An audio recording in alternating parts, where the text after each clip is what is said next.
Joe Rogan Podcast, check it out. The Joe Rogan Experience. Train by day, Joe Rogan Podcast by night, all day. Hey, look, it's the kid. Hey, guys, come on. It's sure, I look He's young. even got a shirt on that says the kid. Whatever, dude. In case you were wondering. I got tight-fitting skin. It's not I like my how fault. the fighter's in smaller font because he gets more letters. You guys based it on, like, what's an even trade. Yeah. Did you weigh the ink? Yeah, we weighed the ink. We had to. We had to weigh the ink. Because the fighter is nice and long, but the kid Well, he designs is all the larger. T-shirts. I'm terrible with clothing. I'm not a big fashionista. You might want to look into someone who actually makes T-shirts because that looks like a fucking junior high school kid did that shit with a paintbrush. Yeah, well, that was the idea. That looks like an art class that you didn't give a fuck about passing. I think that's Karate Kid font, though. That's that what might I'm talking be why. about. Is it supposed to be like Kung Fu movie font? Yeah, sure. I'm not part of the. I'm not part least of the creative. I'm not part of the both artistic you guys. department. I love both of you guys, but that is one of the least creative T-shirts I've ever seen, and I love that end thing. That fighter, the end, that the little fucking weird thing that stands for end. You know what is that? What is that thing called? The and sign? What's is that an ampersand? Sign. That's what I thought. Ampersand was an A, like a pound, like with the A that's circled. No, that's What is that? At. What is at? What is the actual asterisk? No, asterisk? No. No, asterisk is the star, right? Yeah, it was. Which one's ampersand? I tried to make T-shirts for my. Well, which one's ampersand? I don't know. Hold on, let's find out. Ampersand. Ampersand end. Yeah. Okay. Jamie's totally correct. So ampersand is that's the end, like fighter end. A-N-D. It's a weird little symbol. It just looks Do I have odd that on on my yours. T-shirt? Yes, you do. Obviously, right there, man. Fighter and the kid. Fighter. And then that thing over the T, that thing, you just look at it. You need glasses, bro. I do not. Just because you need glasses, stop trying to get me in on your glasses bandwagon. You could read shit better. The at sign's actually called a strudel in Israel. Okay, but we're not in Israel. What's it called in America? It's the at just sign? an at sign. Just an at sign? At sign. A strudel. Yeah, that's one of those ones that like didn't have any play for like hundreds of years. Yeah. You're like, what is this useless fucking thing? Stop on trying my to bring things back. computer. You would look at like before Twitter and Facebook and all that shit, and like in the name meant nothing. Right. You fucking never used that thing on the keyboard, on the typewriter. That was a useless goddamn key. Like, who the hell needs that and thing? I know. And you would ask, like, what is that? It's some shit you'll never use. Meanwhile, it's some shit everybody uses now. Everybody's fucking Twitter handle. I don't know how many Twitter people there language are. changes. Are you a pound sign or a hashtag person? Well, you really should say pound sign. Right. I mean, why does it get to be hashtag? It's the same goddamn thing. Yeah, I say because it has a pound. different connotation. What was a pound sign's connotation? It was just on your phone. Remember? It Well, was what did pound anybody and use it star. for? It was like, You would punctuate to send a a message or something. Like a voicemail. Yeah. Press the pound sign. Gang. That's all. But they say the pound sign. But then all of a sudden, hashtag came along. Like, Yeah. what are you making corned beef? You slinging hash? What kind of hash is this? Twitter Is hash. this weed hash? Hashtag. Why would you call it hashtag? Hashtag question mark. What's the origin? Someone's going to send us a link on Twitter, I'm sure. The origins of the word hashtag. hashtag came from Twitter, right? Yeah, and then Facebook adopted it. I was talking to this linguist. I was saying, why do like Southern accents, for example, in Mississippi, never go away? Why do like certain regions hold on to their accents? And he said most of it has to do with the fact that you copy the person who's older. The person you look up to, if he has an accent, that's the guy you're going to try to talk like. So it gets passed down from generation to generation and doesn't really get diluted. Because they just stand out more? Human beings are tribal. And so what they do is if you grew up around your dad or your older brother or somebody you look up to who speaks a certain way, without even realizing it, you start taking on their language. You speak exactly the way they do, same intonation and everything. And so what happens is that accent in Louisiana will always stay that accent in Louisiana. It's really interesting.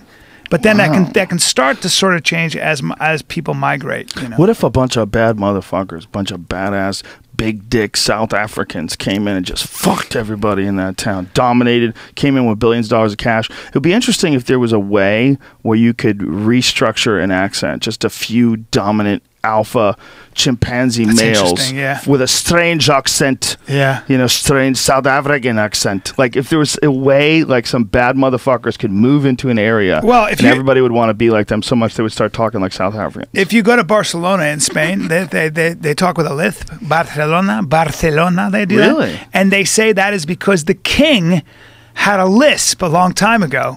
And everybody started to copy that sort of, you know, that colloquialism or whatever the word is. Well, it is kind of weird that lisp is considered to be odd. The one strange sound that you make, but rolling the R's is considered to be flamboyant and beautiful. Like if you say someone, when you speak the Queen's English, of course. But we have like categories where we'll put like this is a sound that you should make, and this is a sound where it's fucked up. I don't like it, and it's all based on our control. See, the issue with the lisp is some people cannot control the fact that they make that sound, so they're not trying to lisp. Yeah. It's very difficult for them to not lisp. Yep. But so because of that, that sound becomes inappropriate. Yeah, maybe it's because when you have a lisp, it's already, quote unquote, a defect, so it's considered a weakness. Yes. So that would be something that is... Well, it's just because you can't control it. That's why it's a weakness. If he rolls his R's on purpose, then it sounds cool. He's Antonio Banderas. Yeah. But if you roll your R's because you can't stop, like your R's I thought that are was slippery. Conor McGregor, but keep Conor McGregor. Conor McGregor. He's got a little bit of his own... I like to whip ass. But that's a different thing, an Irish thing. That's right. But, yeah, the R's are slippery, right? Yeah. Do you know what I'm saying? Yes. Roll. What if that was a disease? You know, instead of a lisp. Right. You know, it's always got a rasp. Oh, the poor bastard. Well, he can't help it. Speech impediments. Stutters are neurological. Stutters are? Yeah. That's a neurological thing. There was a kid that I used to be friends with, and his brother had a stutter. Poor bastard. He just fucking would lock up, man. And he would lock up in front of you, and you'd want to like help him through it. Yes. And you have to act like nothing. Something about stutters endear me to the person. Like I want to protect them. Yeah. We had a guy in my Taekwondo school who would sometimes we'd line up and he'd have to say chariot kunye to like bow, and he had such a bad stutter, so we'd all be sitting there and he'd go chariot, and we'd have to wait sometimes for 40 seconds. Wow. But of course we all did. And something about a stutter has always made me feel protective over the person. If you're stuttering all the time, should you be getting kicked in the head? That's like a good question. You got shit going on there already. You got some bad connections. Maybe you could rattle it loose. Like you hear about those stories where like a kid gets in a car accident and all of a sudden he can play music. Yeah. Well, Robert Sachs did a thing about this guy who got struck by lightning, his regular dude, got struck by lightning and became obsessed with music, especially the piano, and just literally did nothing but play 12 hours a day and think piano. Wow. And he was convinced it was a sign from God. So Robert Sachs said, well, you know, it may be a sign from God, but is there any way I can study your brain? And he said, no, this is God, and I'm not interested in the scientific. And it was just such a bummer for him. It was like, what the fuck happened? Right. What happened that you got struck by lightning and you became obsessed with the piano, where he literally played all day? I think he's probably scared that if you find something that's wrong, that they might like fix it. Well, it's go back to being normal. Well, it's very strange to me also because what they find with people who, like when they say something like, oh, you got to follow your passion, man. The problem with that is that you got to broaden your passion, because sometimes your passion can be just what you know.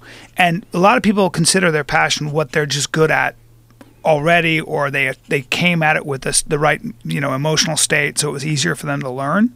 But some passions you have to work at really hard before you get good at them, like math, or for that matter, even like boxing, you know, or something like that. But, and so, right, but why would you think that he would want to not have his brain examined? Oh, I think that was a religious, superstitious thing. I think that he kind of felt it would go away if somebody did something to his brain. Is that what you think? I do. Yeah, that's what Sachs said. I mean, in effect, you know. I would wonder if he would be afraid that it was purely psychological. Like, this is I think there's a lot of people who say they believe in God, and they'll talk about the fact they believe in God, but I don't know if they believe 100%. I think they might believe like 80%. Well, and that 20% haunts them. Yes. They don't want to address that 20%.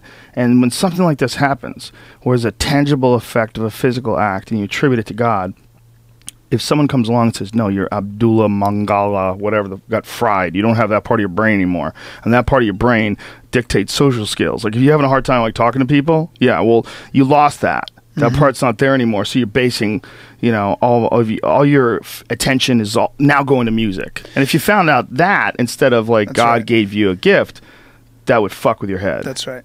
Well, they say that the fundamentalists, people who are, they believe and they're willing to die for their beliefs, there's always a great deal of doubt, way more doubt with those people. Well, how much fucking mental illness is there in this world? It's something no one wants to bring up. No one wants to bring up like how much of believing in unbelievably ludicrous shit is a type of a mental illness. The first question, though, also is this. I mean, if you say, I believe in God, I actually think the better question initially is, what is God? First of all, how do you define God? Yeah, I mean, is God what they thought he was when they were writing on animal skins? Or can we define God as, there's obviously a better, look, there's a way that feels good in this world, and there's a way that feels bad in this world. What feels bad? Tragedy, disease, injury, pain, suffering, violence, crime, stealing, taking advantage of, robbing that. Oh, did you hear what that fuck did? Oh, this guy got fucked over. Oh, this guy got beat up. Look at this video. Fuck, this guy got this. That's obviously the worst way to go. I mean, we feel that, right? But positive is like, you see friendship, and you see happy kids playing, and you see people smiling because they enjoy their job. Self-sacrifice. You and see all those things. Barbecues. Yeah. You see like prosperity and friendship and kinship. You see all this good stuff. And so if you just live your life more towards the good stuff, is the most you can. That's like a godly life. Yeah, it's like that's the a Greeks very called it the simplistic rational word. life, right? That's what they called it. Is that what they called it? Yeah. The rational life? Like, in other words, as long as you stay within what would be considered the rational. So if you... but is that right? That was what Roman law was kind of predicated on, right? So if you park your chariot in an area where they do in Carthage, and you get a ticket, and you go to the judge, and you say, hey, Roman judge, in Carthage we park our chariots this way. And the Roman judge goes, okay, well, in Rome we do it this way, so try to do it that way. But this way you delineate the law. Then a man comes along, snatches a baby out of a woman's arm, and kidnaps it or kills it or something. And all of us go, and they go, well, no, we do that in Carthage. Well, what Roman law would say is, whether you do that in Carthage or not doesn't matter, because this is outside the bounds of rationality. This is outside the bounds of nature. This is an unnatural act. How could the Romans say that when they were Cicero was the father of sword Roman law. fighting people and fucking each other in the ass? because they also had a massive empire that had to be run according to a set of principles. You had to have something, right? That does make sense. Yeah. But everybody's idea of what that is depends entirely upon what happened to them when they were young. It's what you're exposed to when you're really young. If you find out about the vast majority of people that commit like horrific acts, like a good chunk of them had some serious trauma when they were young, whether it was someone sexually molested them or someone abused them. There was a lot of abuse. There's something wrong. There's a few of them that people can't figure out. Like, who's a big one that they have a hard time figuring out? Jeffrey Dahmer. Yeah, Jeffrey Dahmer apparently had like normal parents and shit. That sociopath gene, there's been so much research recently written on this. In fact, Barbara Oakley wrote a book called The Evil Genes, and they really looked at how different serial killer brains, and they think that there is for sure something that goes on genetically with sociopaths like John Wayne Gacy and those kind of people. They actually, in many cases, you can actually tell they have a different brain than do regular people. And there's a lot of science now about that. But that completely makes sense. Yeah. I mean, if you look at every body type there is, look at all the different flaws that people just are born with, like me, like I've vitiligo, so I have spots where I don't grow any pigment around my knuckles, and bigger hands than Brendan Schaub. Keep going. But yeah, it's very giant hands, unevolved. I've got a lot of issues, but that's probably not bad. I got a lot of issues. That's probably not bad. That's just gave me freaky bones, right? But the bad stuff is very minimal. You look at some bad stuff that people have, like we know people that are dead. We know people that had cancer and died. We know people that are born with like degenerative arthritis. Sean Rouse, that poor bastard. That poor bastard is always in pain. and he's a fucking funny dude, man. Rouse is funny as shit. He's really good, and the kid's always in pain. Every time you shake his hands, it's like, you know, you just want to be as gentle as you can. And just, you know. He's got rheumatoid arthritis. Oh, it's bad, dude. It's bad. It's an autoimmune. He just got new knees, though. Like, Yeah, I think he had to get Russell his knees Peters. replaced, How old is man. Just, fuck, he's in his 30s. Yeah. Dude, he's, you know, he just, the genetic roll of the dice, it just, he got fucked. And so, my point was that there's so much variation, and like you see people with dwarfism, you see people with gigantism. There's variation everywhere. It just would only make sense that there be variation in the structure of the actual brain itself. Yep. Some people are born with weak eyesight. Their eyesight sucks right out of the gate. The brain is a physical body. I mean, there's no reason to believe that you know. First of all, evolutionary biologists have come to the conclusion that our brains are different. I mean, you're not born a blank slate. Here's the big question. Here's the really big question. This is the one for everybody. This is a hard one.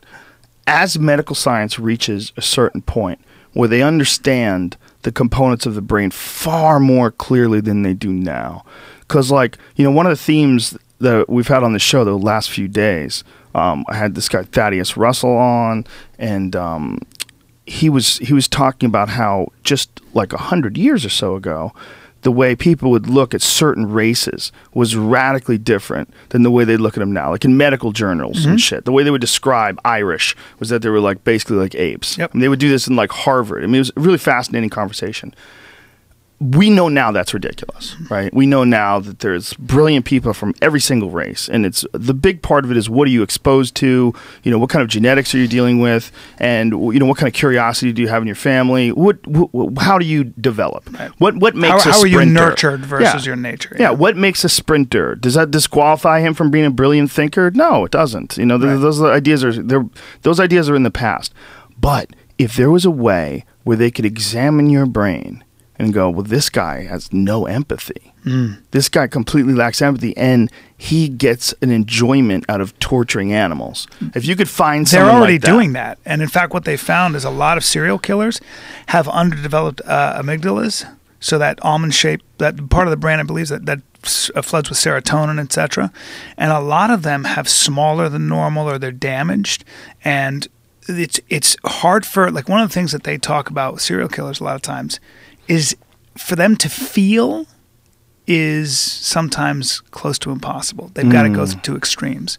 But sexual sadism and all that stuff is what they call, what this guy, the great famous profiler Richard Walter, calls a power excitement. So people who get off on some people will kill you over power. They want to kill you.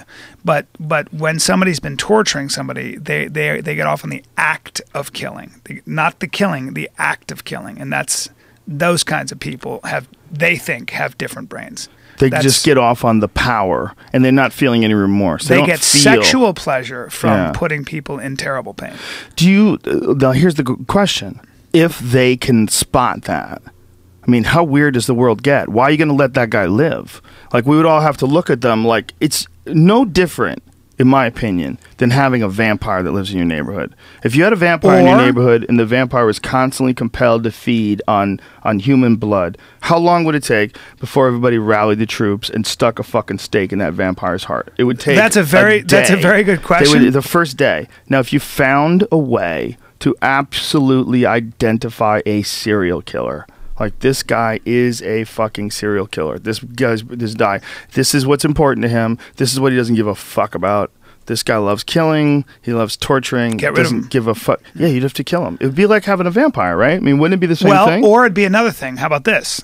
By the same token, what you would have to say about somebody like that is they have brain damage. Their brains are damaged. They are not working like a rational human being. So you want to fix it? No. Well, either you fix it or you categorically look at it the same way you would look at any kind of a birth defect or a handicap. What that means then is, what does that say about punitive punishment? Do you punish them or do you put them in a hospital and keep them in a padded room? That's the other question. Well, what kind of a life is that? I don't know, but whatever you do, let's just say that we can prove their brains are different. This is a physiological thing they had no control over, but at the end of the day, they have urges they have no control over. Say the way somebody who gambles really badly. Now what? Now, yes, they're killers. They're horrible. We want them dead. Frankly, it's a sick dog.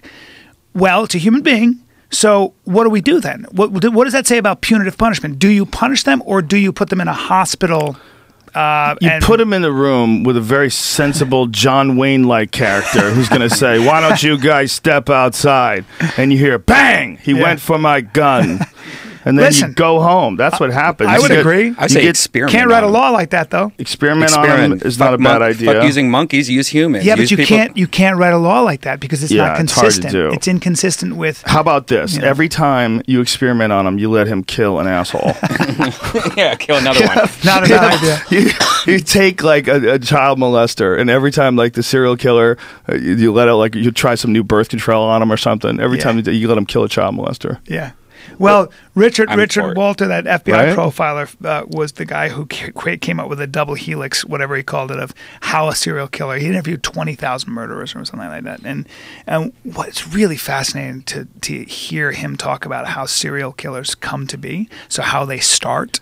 Wow. And they start in really weird ways. Usually it starts with some kind of fetishism, like rubbing up against somebody in a bus stop, or they call it peakerism. Sometimes they'll find, like when a cop hears about somebody who cut up a bunch of leather jackets in a store, they'll go, hold on, we want to come in there and look at something.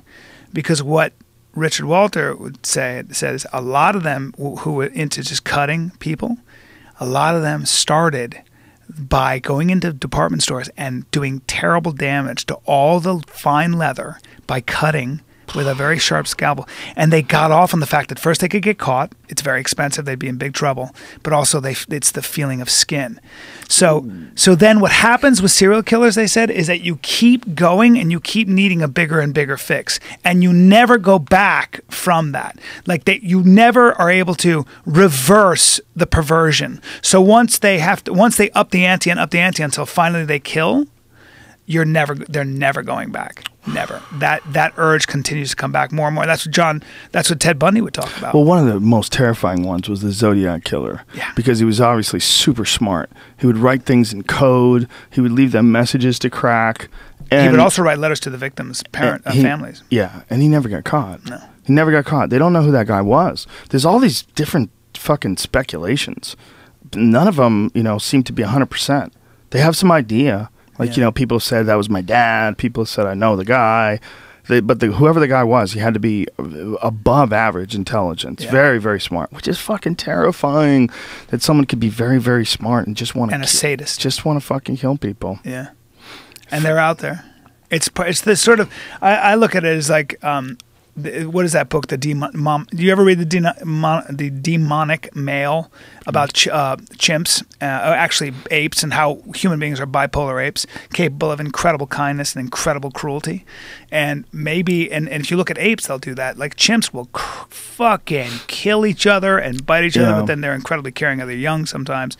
And we're a bipolar ape, but that could have a genetic usefulness, apparently, like the variation in genes, one extreme to the other, one extreme being, I don't know, Mother Teresa, the other extreme being Jeffrey Dahmer, and we all kind of live somewhere in the middle, but geneticists will tell you that you need both extremes, to create the mean. It's pretty fucking, you start getting into the science, and you're like, God damn it. Well, you start thinking about that, if you think about needing both sides, like, is that exist everywhere in the universe? Is there a hot and a cold? Is there always an evil and a good? Does the evil make the good better? Does it make it feel better? I mean, is that a part of the whole thing? I think it would have to, right? It's like we were talking about people who were born with Rory yesterday. Rory Albanese, hilarious guy. We were talking about people born into money, and that when people are born into money, they're never happy. Yeah. They just can't. They can't do it because everything's always been handed to them. If they don't earn it, if you don't feel that struggle of being broke, like I think you and I appreciate everything we've earned, because when you were young, you can clearly remember that you were fucking trying to pay your bills and doing odd jobs, and There was always longing, as What a kind of kid jobs for did you me. do? You worked in a bank for a while. I worked in McDonald's. I worked construction for a summer in D.C. in the middle of the summer. Your That's story what- about working in a bank was so Oh, God. so on because I could 16 months, dude. Waking up when it was still dark, put on nylon socks. I literally, I thought I was going to die. I started to dislike myself. I wasn't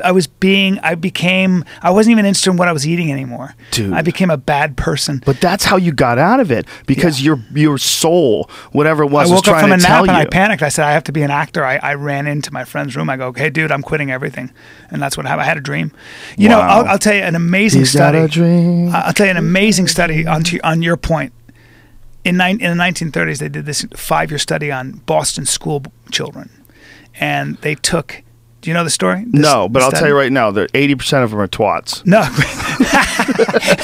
Those kids, get off me, you little fuck. You might be right. Dicks and twats. But it's a really famous study that had far-reaching implications, which was they took 2 large groups, and for 5 years they gave one group a great deal of support, money, psychological help, tutoring, coaches, and the other group they left completely alone.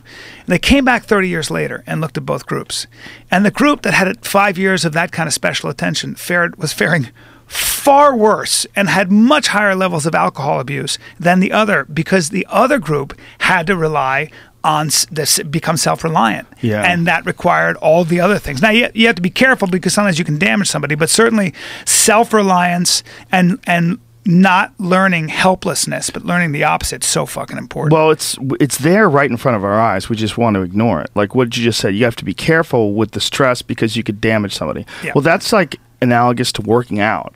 Like, yeah, you could hurt yourself working out, but if your idea is to just stay a piece of veal in a room that's padded so that your body doesn't ever move and get injured, or get strong as shit so that you could do a lot of things with your body. Yeah. Like, would you rather like not be in pain all the time and not I like feel being your sore. body deteriorating? Right. I don't mean sore from working out. I mean like when you have nothing, you have no muscle. Everything is just mush and goo, and slowly gravity starts pulling you towards the bottom.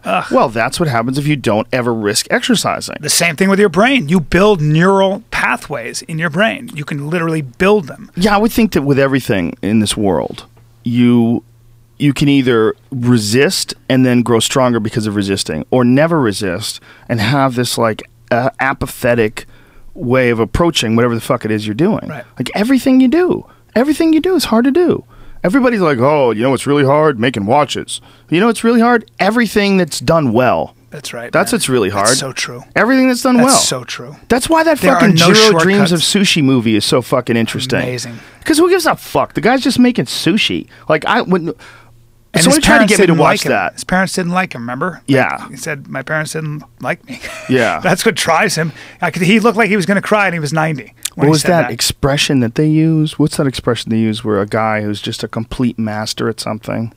I forget what the expression was. Maestro or? No. It was a Japanese expression Oh. that they were using to describe how this guy who had worked so meticulously on creating this egg dish.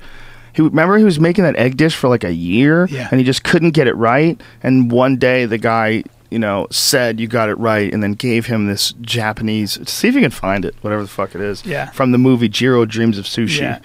See if you can It find was, what it that was word one of is. his. It was one of his apprentices who just kept having Yeah. throwing the custard away. Yeah, and well, he- finally yeah. got it right. They have this weird egg dish that they make, and it has to be perfect. It's Yeah. like I'm not sure how they're doing it, but eventually, after a year, this guy got it right, and he was so happy. He said he cried. Shokunin.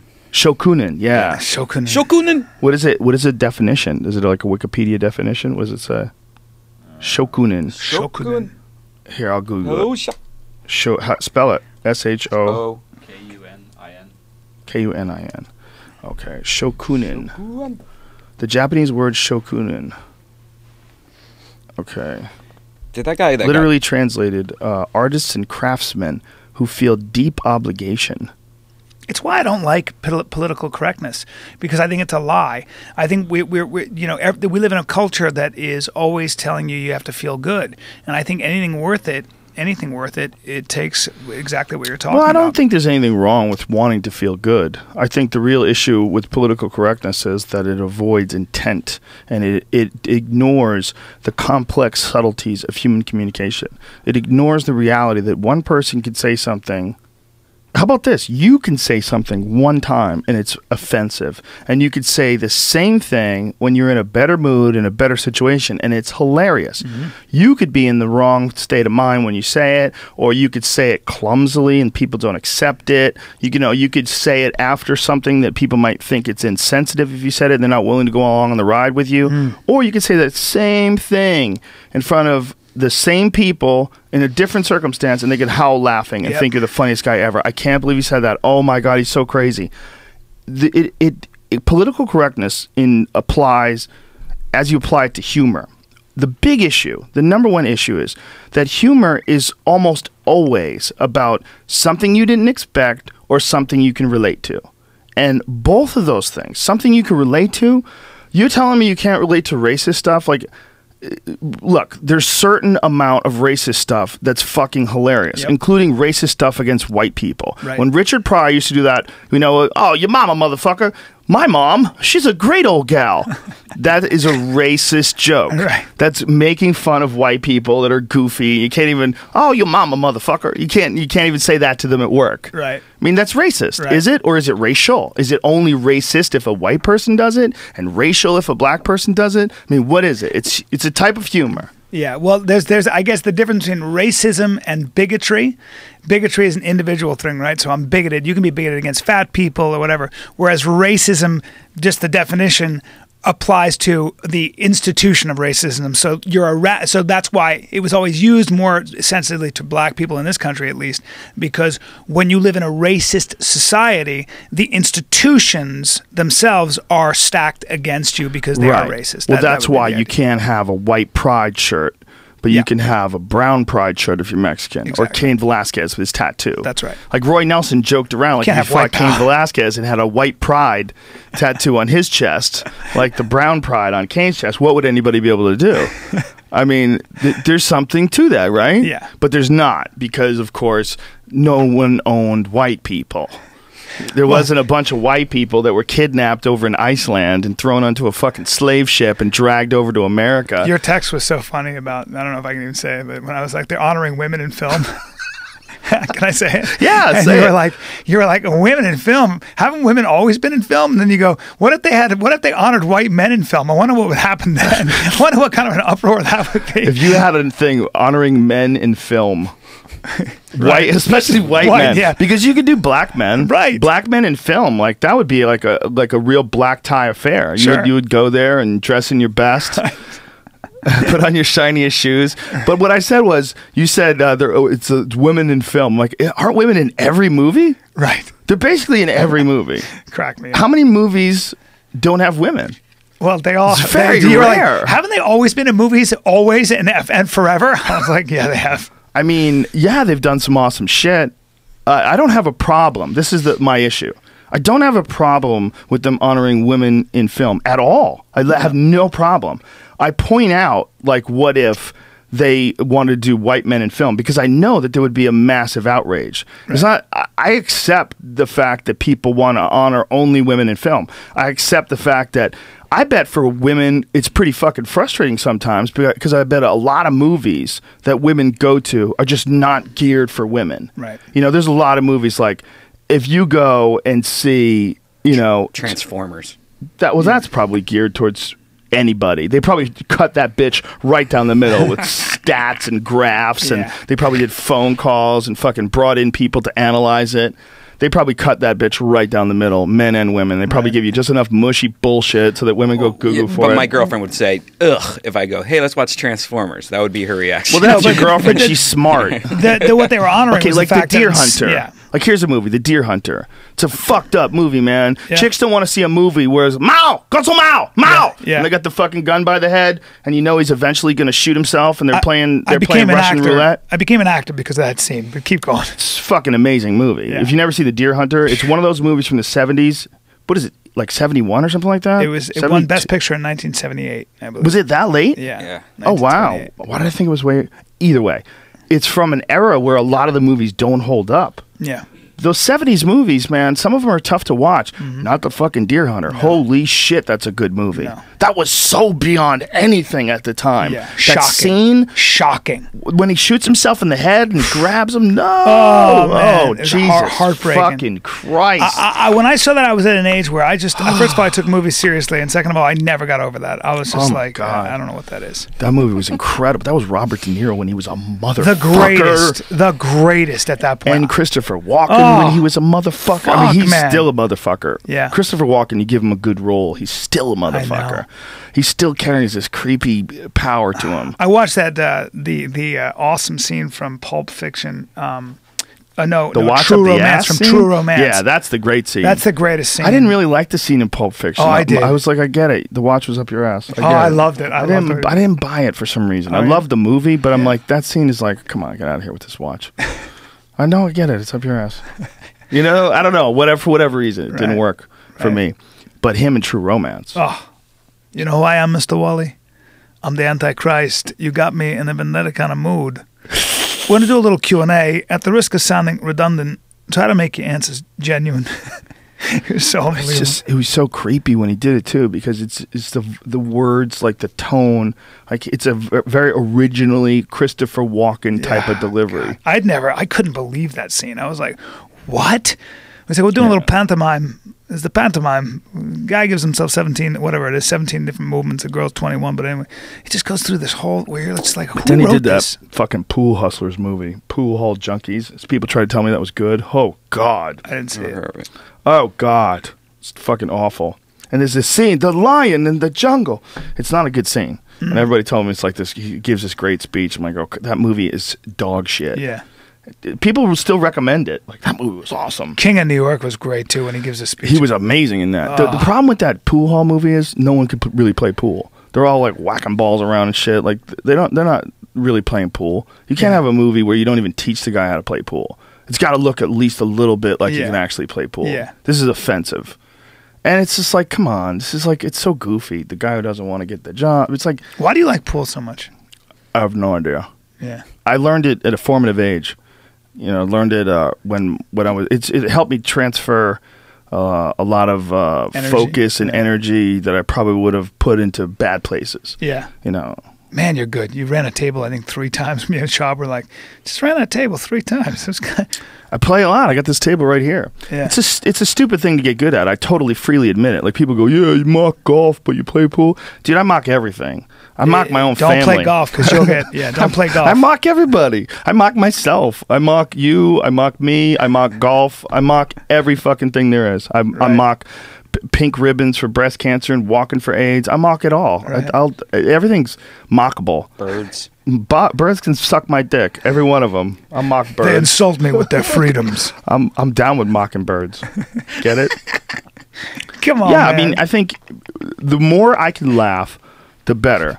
And I find the happier I am. Like I was listening to Jim Norton on the radio today on the Opie and Anthony show. He's telling a story, him and Jim Florentine, about how Jim Norton was jerking off in the backseat of his car while they were driving home from a gig. No. He had met a girl and he was so excited. It was so funny. I was fucking crying laughing. Why? Because he had met her and he wanted to jerk off before he got together with her, or what? No. He met her and it didn't work out. He hooked up with her, like, you know, maybe like she touched him or something like that, and then he had to go, and he was so fired up that he had to jerk off. So he jerked off in the car, in the back seat, and they were telling this story, and it was fucking hilarious. And they were telling the story how they busted each other's balls, and it was genuinely enjoyable for both them and for me. It's like, it's fun. Listen, but people don't, you know, there's some people that just can't handle it. I want to be laughing or learning.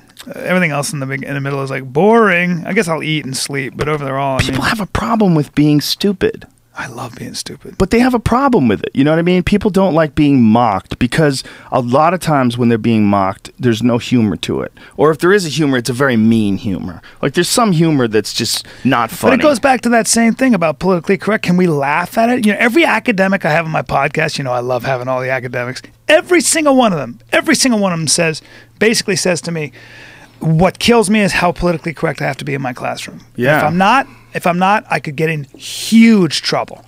So Dude. if you're a Harvard, Yale faculty, you better be speaking for everyone, including Peloponnesian tribes, and I mean, it doesn't matter, man. If you say anything, if you even say, it's just unbelievable, man. And that's the number one complaint I hear from all these people. Okay, but here's the big question. This is sort of the question that I had with Thaddeus Russell, and we talked about it yesterday with Rory too.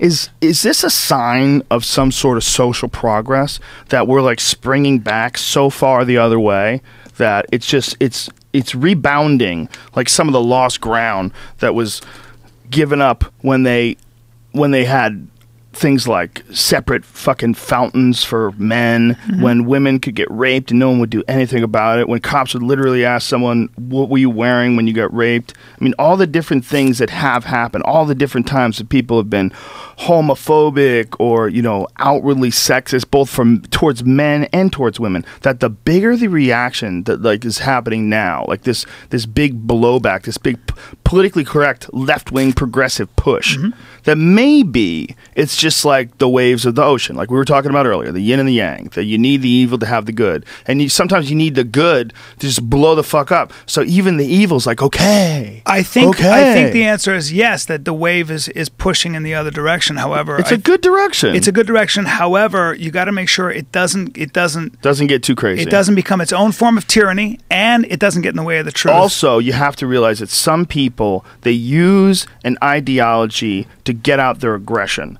and they can choose to decide that it's relevant or justified. And in doing so, what they are is stressed out, fucked up people who have a lot of tension in their lives, and they have a cause, and they find a cause that they agree with, that makes intellectual sense, and then is supported by other people, and then they aggressively pursue that cause to the point of calling people out and being nasty and vicious. What are they really doing, though? I'll tell you what they're really doing. They're using a cause to be an asshole. Why? Because they're assholes. Well, they're assholes that support a good idea. And they're doing it totally the wrong way. And in doing so the wrong way and being super aggressive and asshole-ish, what you're doing is you're strengthening up the resistance to that. So if you're asshole-ish like in a right-wing sort of a way, you're going to make a bunch of asshole left-wing people that are forced to deal with your bullshit. Right. But consequently, if you're asshole-ish from a left-wing point of view and you want everything politically correct and it's not freshmen, it's fresh people. Yep. I mean, you're dealing with that kind of shit, which is stupid nonsense. I'll give you an amazing example of this. I mean, and it became a fierce debate. When you all right? No, fucking terrible. The Sally Swing. Oh, for heaven's sake, you spilled his coffee everywhere. I didn't spill it Towel. everywhere. I actually kept the coffee in my hand. There it is. Not bad. Not bad. But it was my Sally Swing chair, which I love, is on some serious rollers. Very good. I got it. It was very little coffee. But this is a classic example of one of the biggest debates, intellectual debates, Chair's period. ridiculous. Which was when it used to be that everybody would talk about human beings, and it was sort of married to a Marxist ideology, the idea that human beings start at zero. We are all a blank slate. So every child is a blank slate, and whatever you socially put on it will actually be so who says boys should play with guns? They should also be given dolls, and we'll make the world a better place, and men won't be as aggressive, and aggression is learned. It isn't inherent and innate. That was the dogma. And then a bunch of evolutionary scientists started doing a lot of work, like Steven Pinker. And Steven Pinker wrote a book called The Blank Slate, and a large part of the book chronicles when the evolutionary biologist who studied, for example, the what are the names? The Yanomamo that take up tens of thousands of miles in the Amazon basin. The men that had killed more in battle sired more children, had more wives, and when that anthropologist came back with that and said, I'm studying indigenous cultures here, where aggression not only seems to be natural because they're not exposed to the Western ideas of what aggression is, but they fight all the time. They have a lot of tribal warfare. It also, when they come back to their tribes, it also seems to be that they are more attractive to females. Well, when he came back and said that, the people that had held the blank slate theory went crazy and attacked all those guys, attacked that guy and a number of other people. They attacked them personally. called them liars. They're fudging their data and everything else. Of course, now we know with Steven Pinker's work and these guys, and almost all evolutionary biologists agree that people are born, like we were talking about, with different proclivities, but human beings, pretty much every culture we've ever studied, they fight. Aggression is human. But here's the deal. It's malleable. Human beings are malleable. Yes, they have very they have tendencies that tend to be exhibited in their relatives, and especially in their family. And we've known that with dogs forever. Yeah. The fact that we think that it doesn't exist in humans when it exists so clearly in dogs, like Joe, the guy I bought Johnny from, the Mastiff, he won't breed a dog if it's aggressive to people. He won't let it breed. Right. He'll fix them. He'll fix the male, and if it's a female, he'll get her fixed too. And if anyone if they exhibit any aggression towards people, done. Any aggression towards dogs, not interested. Wow. Not interested. Won't let him breed. So because you've met my dog. Yeah. He's the sweetest dog ever. Yeah. He's so nice. Yeah. He's just so gentle. Like my 4-year-old will play with him, and I don't worry. I mean, he's a fucking big dog, but I never worry about him. But then you take human beings who've chill. had to scratch and crawl, fight and hunt just for existence. You don't think that aggression is going to be an evolutionary necessity? It is. Well, how about dogs? How about the dog that you used to have? Oh, game bred. Exactly. That crazy dog Only that killed like a fucking dozen goats. Yeah, 2 goats, a baby cow, and broke the legs of a Golden German Shepherd. Yeah. And what was up with that dog? Well, that dog was being bred for fighting. Yep. That dog was a whirlwind. Yep. That dog couldn't wait to get its teeth on something. That's what it lived for. It was hypercharged. It was like it was on 10 all the time. Mm-hmm. I loved that dog. Yep. I'd go over here, and it was a little dog, too. That's what people don't realize about pit bulls. Skinny beagle. The real pit bulls that they used to fight them, where they, apparently still do in parts of the country, they're like 35 pounds. Yeah. That's a big one. Yep. They're small dogs. Yep. The big ones get tired, apparently. Yeah. Like those big dogs, it's just like UFC fighters. Mm-hmm. Like, see those big dogs that are like those super monster pit bulls? They would never fight those. They fight the little ones. Except for Tim Kennedy. He seems never to get tired. Tim Kennedy seems to just grind you down. He's a fucking tough prick. He's a tough prick. What do you think of that? What are they going to? What did you think about that? I'm sorry to jump over now, but no, it's okay. Yeah, for folks who don't know what we're talking about, the Yoel Romero, who is this stud wrestler from Cuba, 2-time world champion. Yeah, he's won. He said he won a medal in every single wrestling tournament he entered. God. Pretty much. I mean, he medaled. He was a silver medalist in the Olympics. He medaled in the World Cup. Yeah. I mean, he's a fucking freak wrestler. Cael Sanderson was one of the greatest amateur wrestlers of all time. Yoel Romero beat him twice. Yeah, twice. I mean, he is that much of a freak when you see him in the octagon. I almost wish, because he's only 37 years old. I almost wish we got him when he was 27. God. I mean, God, 10 years of that guy in MMA. Oh. But it was hard for him to get over from Cuba to America. But he fought this guy, Tim Kennedy, and for the first round, he was beating that ass. He was beating Tim Kennedy's ass. It was just speed, and it was connection. Every time he would hit Kennedy, but Kennedy's so fucking tough. Kennedy's so fucking tough. So tough. His strategy was just to make this guy work, to stay there, hang in there, gas him out, and so he starts attacking in the second round. And you see Romero breaking. You see him slowly start to get exhausted, and Kennedy is just working him, constantly working him, constantly making him breathe. And then the end of the round, he cracks him. But if you didn't see the controversy on Kennedy's side, there's a video of Kennedy holding Romero's glove. Pull this video up. What? Kennedy holds Romero's glove. Oh boy! But it's like there's an animated GIF that probably would show it just as good. It's hard to look at and be objective about it, because if you look at just the instance where he's grabbing the glove, it clearly looks like he's cheating and he's landing a couple punches while he's holding onto the inside of someone's glove so they can't use their arm. Ooh. But when you watch it in real time, in the full context of the fight, you realized it was a fraction of a second. Yeah. And there was haymakers being thrown. He was holding on to his arm, and it just so happened that for not even a second, he had his hand inside the glove. Oh, okay. But that's just a photograph. You want to see the animated GIF, because the animated GIF, he goes from that, which is he's holding the wrist where the glove is, which is totally acceptable, to as he's punching, for a brief moment his fingers went in there. But then after that is when he connected with some pretty big shots at the end of the round. Like, I honestly looked at it a few times very objectively. Let's play it again. Play it again from the beginning. Oh, that's a split second. He's just fighting. I mean, there. not only that, this is all in slow motion. It's Yeah. a split second in slow motion. Yeah. So let's see it again. See, grab, boom. It's like not I even mean, a second. It got caught, I think. It looks like he was sliding down. He was in the It's- middle of yeah. fucking combat. That's what was going on. He was a beast right there, just swinging. Look at how tough he is. He's got it. He's got a hold of the glove. Man, I don't know. Yeah, that looks like You know he's what? holding on It to looks it. like, but it's a problem is it's happening in slow motion. It looks like he See if we can slid down. find it. See, look at well, that. he definitely slid down. Yeah. But 1, 2. I want to know how. See, the thing is though, in the real fight, I don't even know if that was like he realized he was holding it and he let go. I mean, how much time was he holding it? Let's see if you can find the real He's video. swinging right now. He doesn't care. See, forget about this because this is not even half speed. We need to find the real video. Okay. Find the real video so we can look at it in real time. But look, I was calling it. I didn't notice it. Right. If I noticed it, I Right. would have definitely said something. I thought that It's a very short time, even in slow motion. what was way more fucked up was that Romero was sitting on a stool in between rounds. They didn't make him stand up. They didn't take his stool away. There was 29 seconds between the end of the second round when he was fucking on Queer Street. He was on the corner of Queer Street and Queer Boulevard. He was right there. Right, Bonk. right. He got fucking rocked, man. He walked back to his corner like a drunk. That 30 seconds is giant. Whose fault is that? Well, you know, they said, like Tim Kenny was saying, his corner put too much Vaseline on him. See, that's what's wrong because it's not the corners that use the Vaseline. It's the UFC cutmen that use the Vaseline. Oh. And so the UFC assigns cutmen. We use the same cutmen for every event.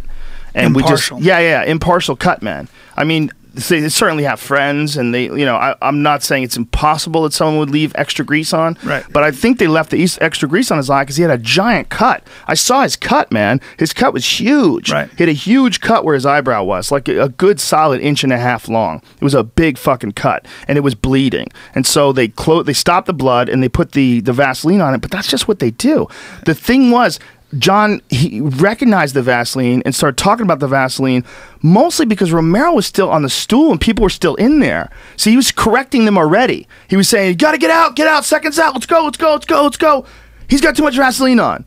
Like, if Romero was standing up, they might have said there was too much Vaseline on, and it would have taken 2 seconds for them to wipe it off. Turn towards him, good, okay, fight. Like a few seconds. Yeah. But he still sat on that stool. Yeah. He sat on that stool, just sat there. He knows Tim Kennedy's in front of him going, what the fuck, get up. Like, what's going on? And he's still just sitting on the stool. That should be it. John should have called the fight right there. You can't just sit on the stool. Why didn't you take the stool out? This guy doesn't, but he doesn't want to do that. See, because if he does that, then the fight doesn't go on, and everybody misses the finality of the knockout. And they get mad at him now. They get mad at him. Yeah, because like, they John, think, why did you Tim Kennedy was going to knock him the fuck out. You saved that guy. That's right. bullshit. That's right. So I think it's good that John wanted to. He knew we wanted to see more fight. Absolutely. Don't rob us of the fight. I think John did. But you can't let that happen. And it's like you don't expect it to happen. But I guess you have to be diligent with some corners who they know how to fucking get their way out of a situation. They know that they can. Look, Angelo Dundee was one of the greatest trainers of all time. And when Henry Cooper was fighting Ali, Henry Cooper cracked Ali with a left hook. He had a vicious left hook. Ali's legs gave out and he fucking crumpled. And in between rounds, Angelo Dundee realized that Ali was out, so he cut his gloves off. Yep. Right here we go. Is this real time? Yeah. Okay, let's see it in real time. Back it up a little bit because that's that's good. This is just a highlight reel, so. Oh, okay. Let's see if we can see that in the highlight reel. Boy, what's up with YouTube? It's mostly this laptop. Is it really? Yeah. Hold on a second. Well, now that we have those new things, can we not use the laptop now that we have the new connection, Jamie? No. It's different. We needed it. All right, well, fix that, man. Tell me what to do and fix that. I'm tired of that stupid laptop. Yeah, this laptop sucks. This laptop's bullshit. All right, Bullshit. It's funny, man. Laptops of a couple years ago, they just don't want to deal with all the new shit. You're a techie. What about the iPhone 6? I'm not a real techie. No. No. Not by any stretch. Do you have the iPhone 6? I'm a tech fanboy. I'm Yeah. fanboy-esque. Yeah, that's true. But I don't really know much. There you go. Here we go. Real life. Yeah, that's holding on. Yeah, that's real. Yeah. That's real time. Yeah. But if it that's looks real like he time, slid down and caught the He glove. definitely did, but he was definitely holding the glove in real time. But again, did he realize he was doing it? There's an argument could be made that he didn't realize he was doing it, but there's also an argument that could be made that he had to know when he's doing it. But he's fucking in full animal frenzy here. Right. There's a difference between that and not getting up off the stool. Getting off a stool is totally 100% calculated. There's no animal frenzy at all. That's like 2.5 punches, though. Yep. Yeah. It's totally legit. We yeah, can but really see it. You're just moving forward. I mean, you know. I mean, if you wanted to time it, I mean, it might have been a second. I don't think that was a strategy, though. I don't think he was like, I'm going to grab that glove. It doesn't feel like that. It feels like it's enough he reaches time, for the hand. Yeah. It's enough time to know that he's holding it, and then he lets it go. 2. See, he's holding on to it. Boom. Yeah, but the first one was no. The first no. The first one he's holding where the glove is. That's legal. Right. You're allowed to hold the glove. What you're not allowed to do is this, Brian. Put your fingers inside the glove. Right. That's what you see. You're misjudging it. It's probably not even. So you're saying it's not he's even holding 1 it second. for a bunch of punches, but that's not the case because he's holding the glove in the beginning. See, he's holding the wrist in the glove. Then, as Romero's trying to pull away, some of the fingers go into the glove for a second. But you're incorrect if you think that it's illegal to hold the gloves. Right.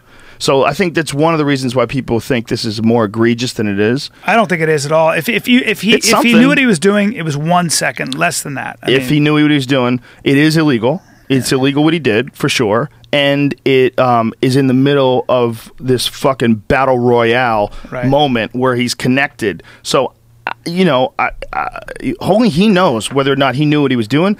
I would imagine when you're a fighter and you're in that wild scramble for your life against a stud like Yoel Romero, you're probably in a pure animal state. Yeah. Just reacting on instincts. You've been smashed in the head who knows how many fucking times in that first round and in the second round. I mean, Romero cracked him with some big shots, and he's a spooky striker. And then at the end, he knocked him out. I think Romero sitting on the stool like that is a way bigger controversy than Tim. Romero knew that the round was over. He knew the round was over. He knew he was getting extra break. 100%. Yeah. 1,000 million %. Knocked he him was out, sitting though. there. Kennedy was in front of him saying, "What's going on? Get up. Get up." And he still just sat there. Yep.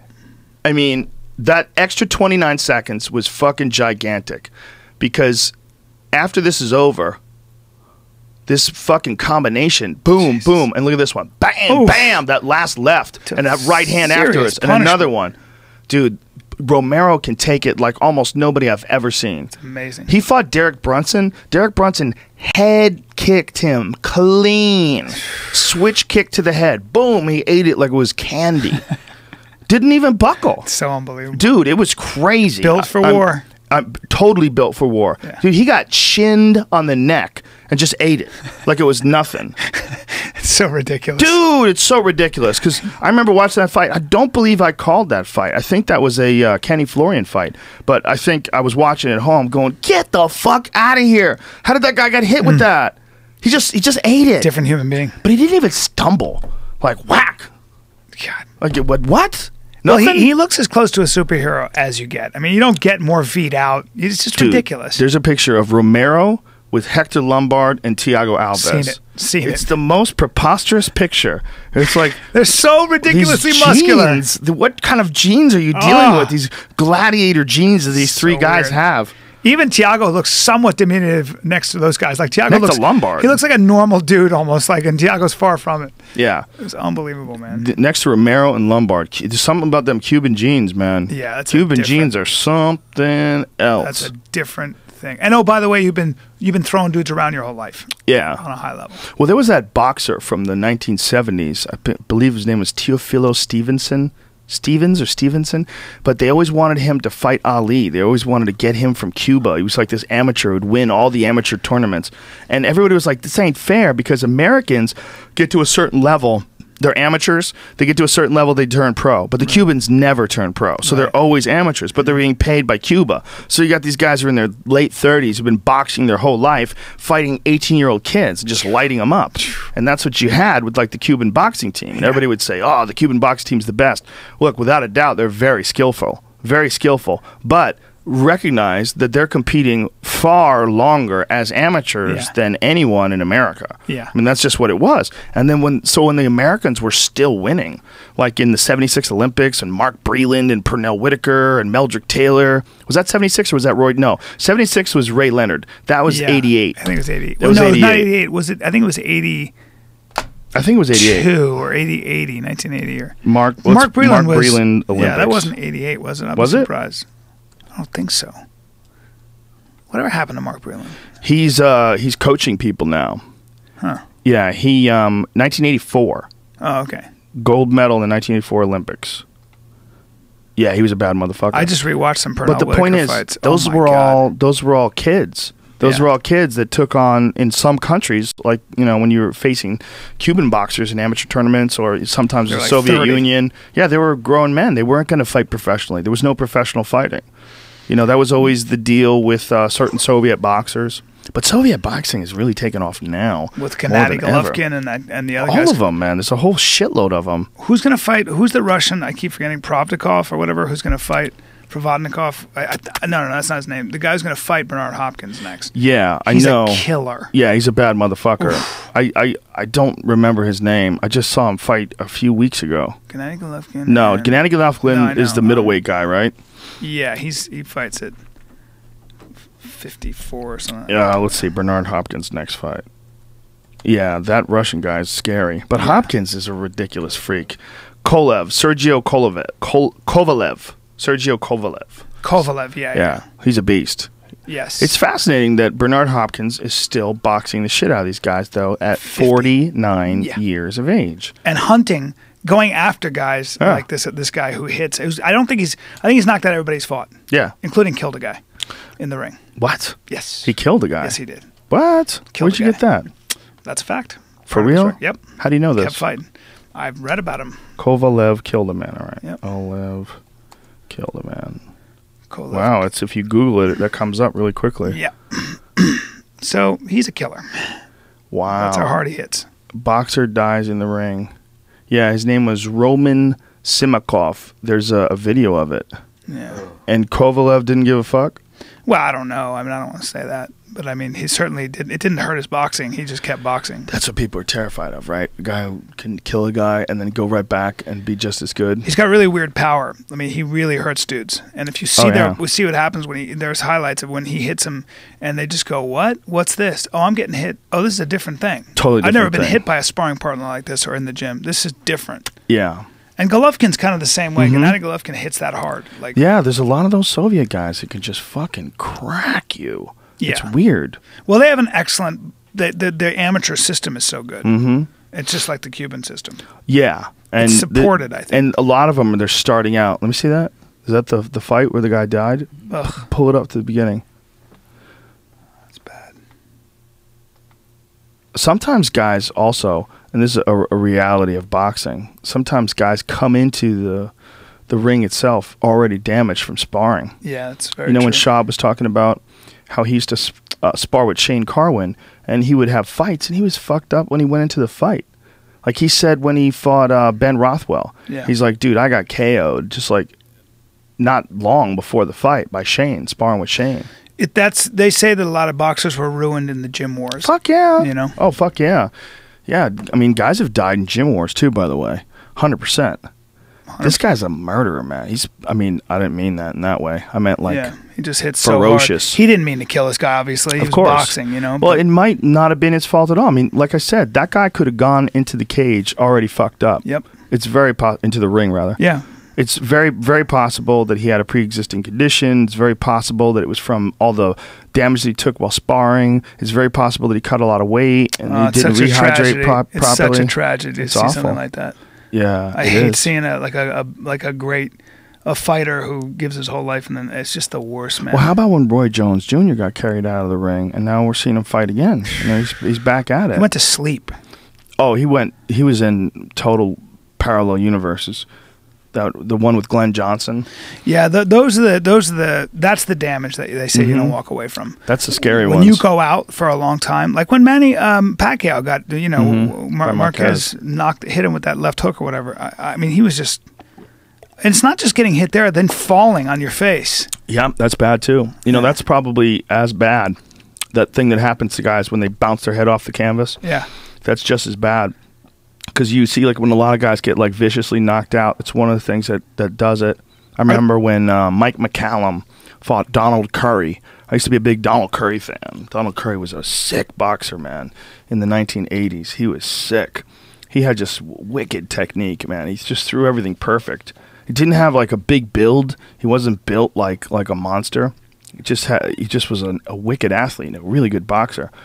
And he cut weight against this guy Lloyd Hunnigan. He had a really hard time making 147, and that was back when they just did not know how to rehydrate people correctly. Right. They just did a terrible job of rehydrating people, and so he had to go up in weight class after that. He just fought like shit, and after that, he was never really the same again. It's like that one loss, one time get beaten up, and one time of like losing the confidence of being the best pound for pound fighter in the world. He was considered the best pound for pound for a while. And then he fought Mike McCallum, and Mike McCallum hit him with this left hook to the body, left hook to the chin, whack, bam, and the one to the chin just sent him flying backwards. His head bounced off the canvas, blam, it's out. Remember Ricky Hatton versus Pacquiao? The craziest thing I've ever seen. He got shut off. His whole, you saw in slow motion, his whole head looked like an accordion. Yeah. You know, he just got perfectly punched. Are there more knockouts now in the UFC, or has it stayed the same? People are getting better. If people are getting better, it makes it tougher to hit people, but they're better at hitting people. It depends on the matchups, really. Yeah. You know, I think there's less people that fight in the UFC now that have one very specific discipline. You know, and they're missing the other stuff. Like you never see the grapplers that can't strike at all anymore. Everybody's dangerous on their feet. I mean, they're not equal. It's not equal. Yeah. But there's a lot of goddamn dangerous dudes. There's very few people that have that glaring hole in their game. So you can't just go in and just beat the shit out of them. You got to set them up just like everybody else. Right. They're athletes. They move very fast, and if you fuck up and they catch you with something, you can get in big trouble, especially early in a fight. So I think that people are just better all across the board. There's better athletes now than there's ever been before. Guys like McGregor coming up, like Conor McGregor. This fucking kid's a tremendous athlete. Wonderboy Thompson, did you see that fight? I didn't see that fight. Jesus Christ, that kid's good. He's great, huh? His fucking striking's ridiculous. He's been striking since he was like 3, literally. And he's all point style. Yeah. His hands are down. Taekwondo. He's staring sideways. Nobody can get on him. You get in on him, you're eating knuckle sandwiches. Front foot kicks, front foot side everything. Kick. Yeah. Throws front leg side kicks to the body, throws vicious leg kicks, throws head kicks. Yeah. I mean, he's fucking good. He has a 57-0 kickboxing record. God. Dude, 57 and 0, and he's just starting to figure out the MMA game. He's starting to get he hasn't even so wrestled that comfortable. long, right? I mean, exactly. Yeah. You see, I think he's a purple belt or a blue belt in jiu-jitsu. His brother-in-law, I think, is Carlos Machado. One of the Machados is his brother-in-law. So he's been involved in martial arts essentially his whole life, but it was mostly just the striking. So now you're seeing him learn to avoid the takedowns, and once he's learning to avoid the takedowns, he's able to be much more comfortable on his feet. Yeah. Now he's getting loose. Yeah. Fuck, dude. The guy's landed some ridiculous combinations, man. Mr. Dominic Cruz is looking pretty good. Dude. That was insane. Brendan told me he trained with him one time. He and Chael trained with Dominic Cruz, and both of them at the end of the session, they were like both basically quiet because Dominic Cruz is so smart. He was like, "No, when you do this, and he was showing them stuff, and they were like, "How smart is this fucking guy?" He's very smart. Yeah. He's very focused. You know, I mean, you see that when you pay attention to his analysis. He's very good at analyzing. Like, he did a great breakdown once that I thought was really important for people to watch, for young fighters especially, of when Kung Lee knocked out Rich Franklin. And he shows, like, the error that Franklin made. Franklin threw a kick, and the counter, like, he was right in line for the counter. And he didn't move his head off the center line at all. And I'm like, this is so important that someone, like, draws this in he had a diagram, like one of those things, and he's, like, showing... he's like pointing to the big screen and pointing out all the different, because his head is always to the side. It's almost like TJ Dillashaw, like like he and Dwayne watched Dominic. Oh well, they did. Oh, they did. Okay. Of course. Yeah, that's going to be a fun fight to watch. It's a very fun fight to watch. TJ, if anybody has emulated Dominic's style of movement, a lot of it's TJ. Yeah. But Dominic took it to a totally different level the other night. He looked like he was from another planet.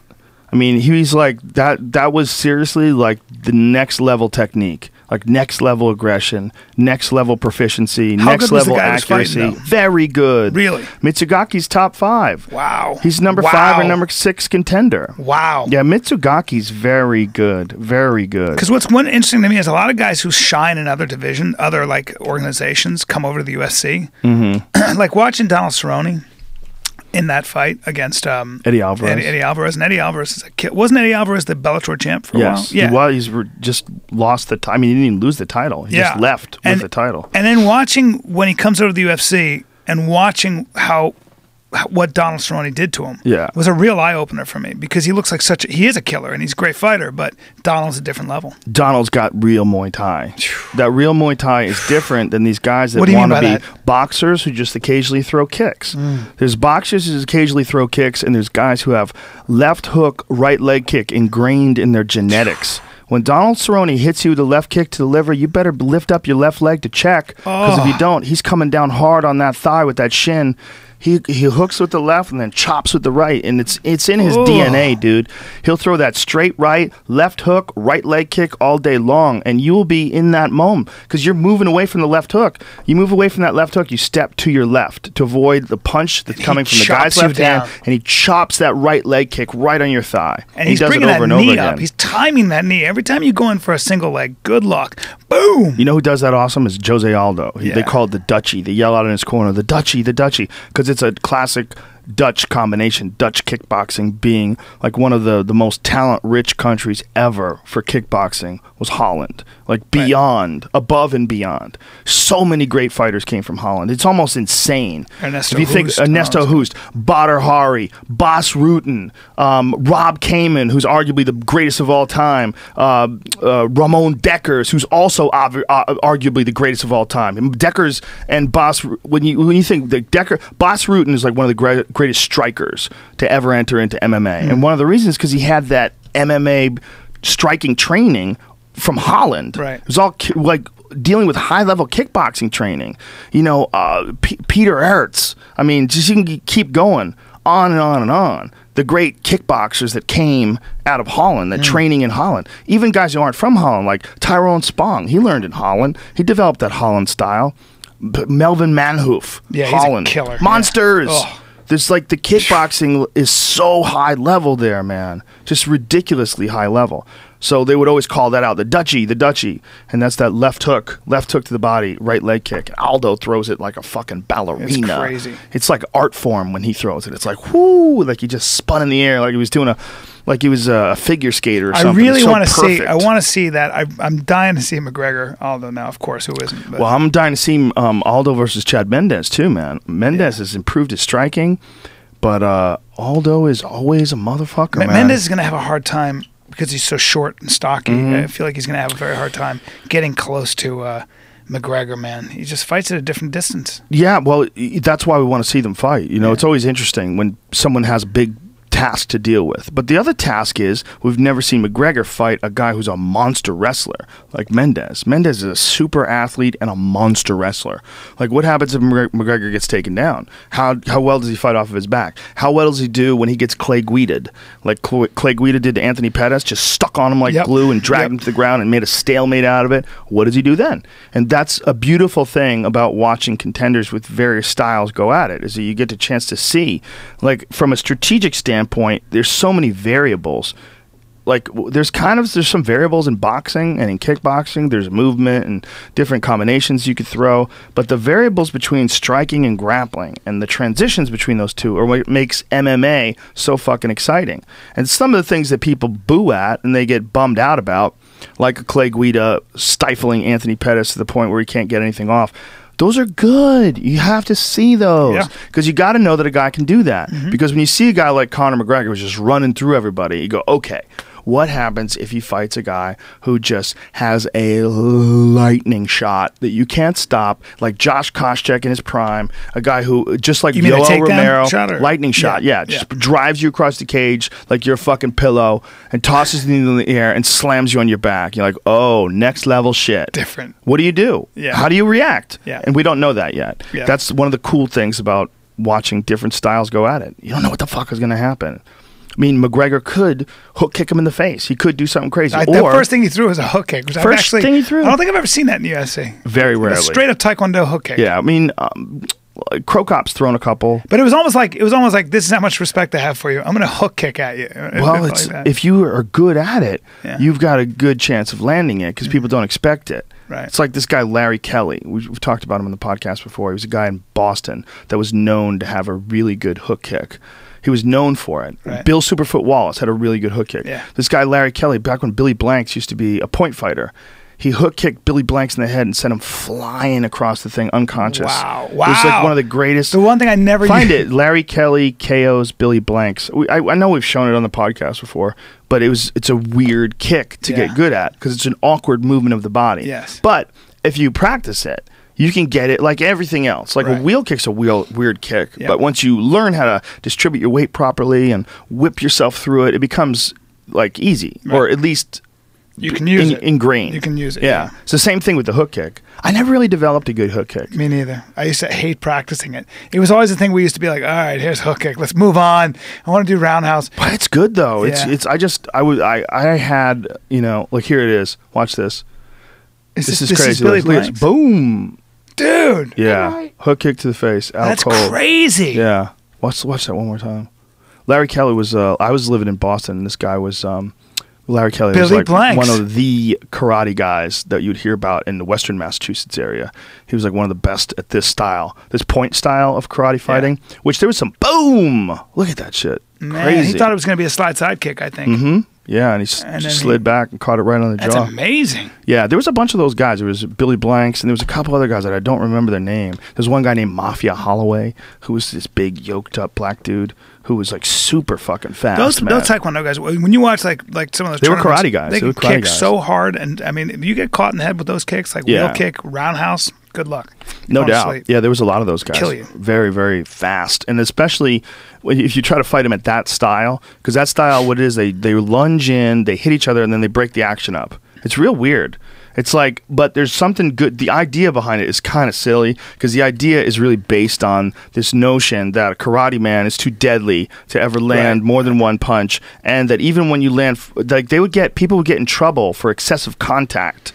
Like if you hit too hard, Yep, you get disqualified. But I think it's Yeah. funny that like karate, taekwondo, and a lot of those moves like hook kick and slide side kick and roundhouse, and the way they do it in taekwondo are kind of just becoming more relevant now in MMA. Well, they're really good to have because you can fight from a distance. What I was going to say is the good thing about the breaking it up is that you have to learn how to close that distance the best way you can. Like that was the emphasis was entirely on closing the distance and landing. Right. The emphasis was not on doing anything after that. So once they learned how to close that distance, like with ridiculous speed, if you fight people that are used to only continuous fighting, oftentimes that's not something they're good at because it's too dangerous. Right. You don't just launch yourself across the ring at somebody because if you do, you get fucked up, man. Unless you're really good at launching yourself across the ring and being evasive. And one of the best ways to do that is to learn how to play tag. And that's essentially what these karate guys are doing. And if you can learn how to play tag way better than anybody else, that's a fucking giant advantage. And that is what Conor McGregor's doing. That's what Wonderboy Thompson is doing. What these guys are doing is they're incorporating a point style of fighting. And the people who are used to that Muay Thai style or a Taekwondo style, like in point fighting, like or continuous fighting, they're not used to it. They're not used to someone who launches themselves with like such fluidity across the cage, like that hook kick. No one would Unbelievable. do. You wouldn't, Reaching like you wouldn't that. do that in a Muay Thai fight. No. Because you would never develop it that good. Right. Because to have that as your approach over and over and over again is really ridiculous. Right. Somebody's going to know what you're doing and they're going to chop your leg, but they can't when you get so good at it because you've done it to this incredible level of proficiency. So they develop it's a weird jump. And it's the same thing with Taekwondo in a way. Because there's a lot of Taekwondo techniques developed because they don't allow leg kicks. Because if they allowed leg kicks, a lot of the shit you do wouldn't work. That was one of the first things that I learned when I started kickboxing was that there's two things that I suck at. I suck at getting kicked in the legs and I suck at boxing. Right. Like when I was outside kicking distance, I was good. But when guys get close to me, I would be flustered. I didn't know what to do. I got punched in the face a lot. I got my leg kicked. Yeah. I was like, ooh. Well, that's what's so different about Conor McGregor, which I didn't realize he was a national champion. He was a national amateur champion as a boxer, which I didn't know. And they never really talk about it in UFC. You never see that really in his credits, but he won the Nationals. Well, it's his kicking that's almost more impressive. Well, I'm saying that he's one of the few guys who can kick, and then when he's in there, his hands are amazing. Yes. Like, he doesn't have that problem. He's an excellent boxer. He's an excellent boxer. What's shocking to me is how well he's picked up the kicking. He's like throwing hook kicks and spinning back kicks like that's his opening moves.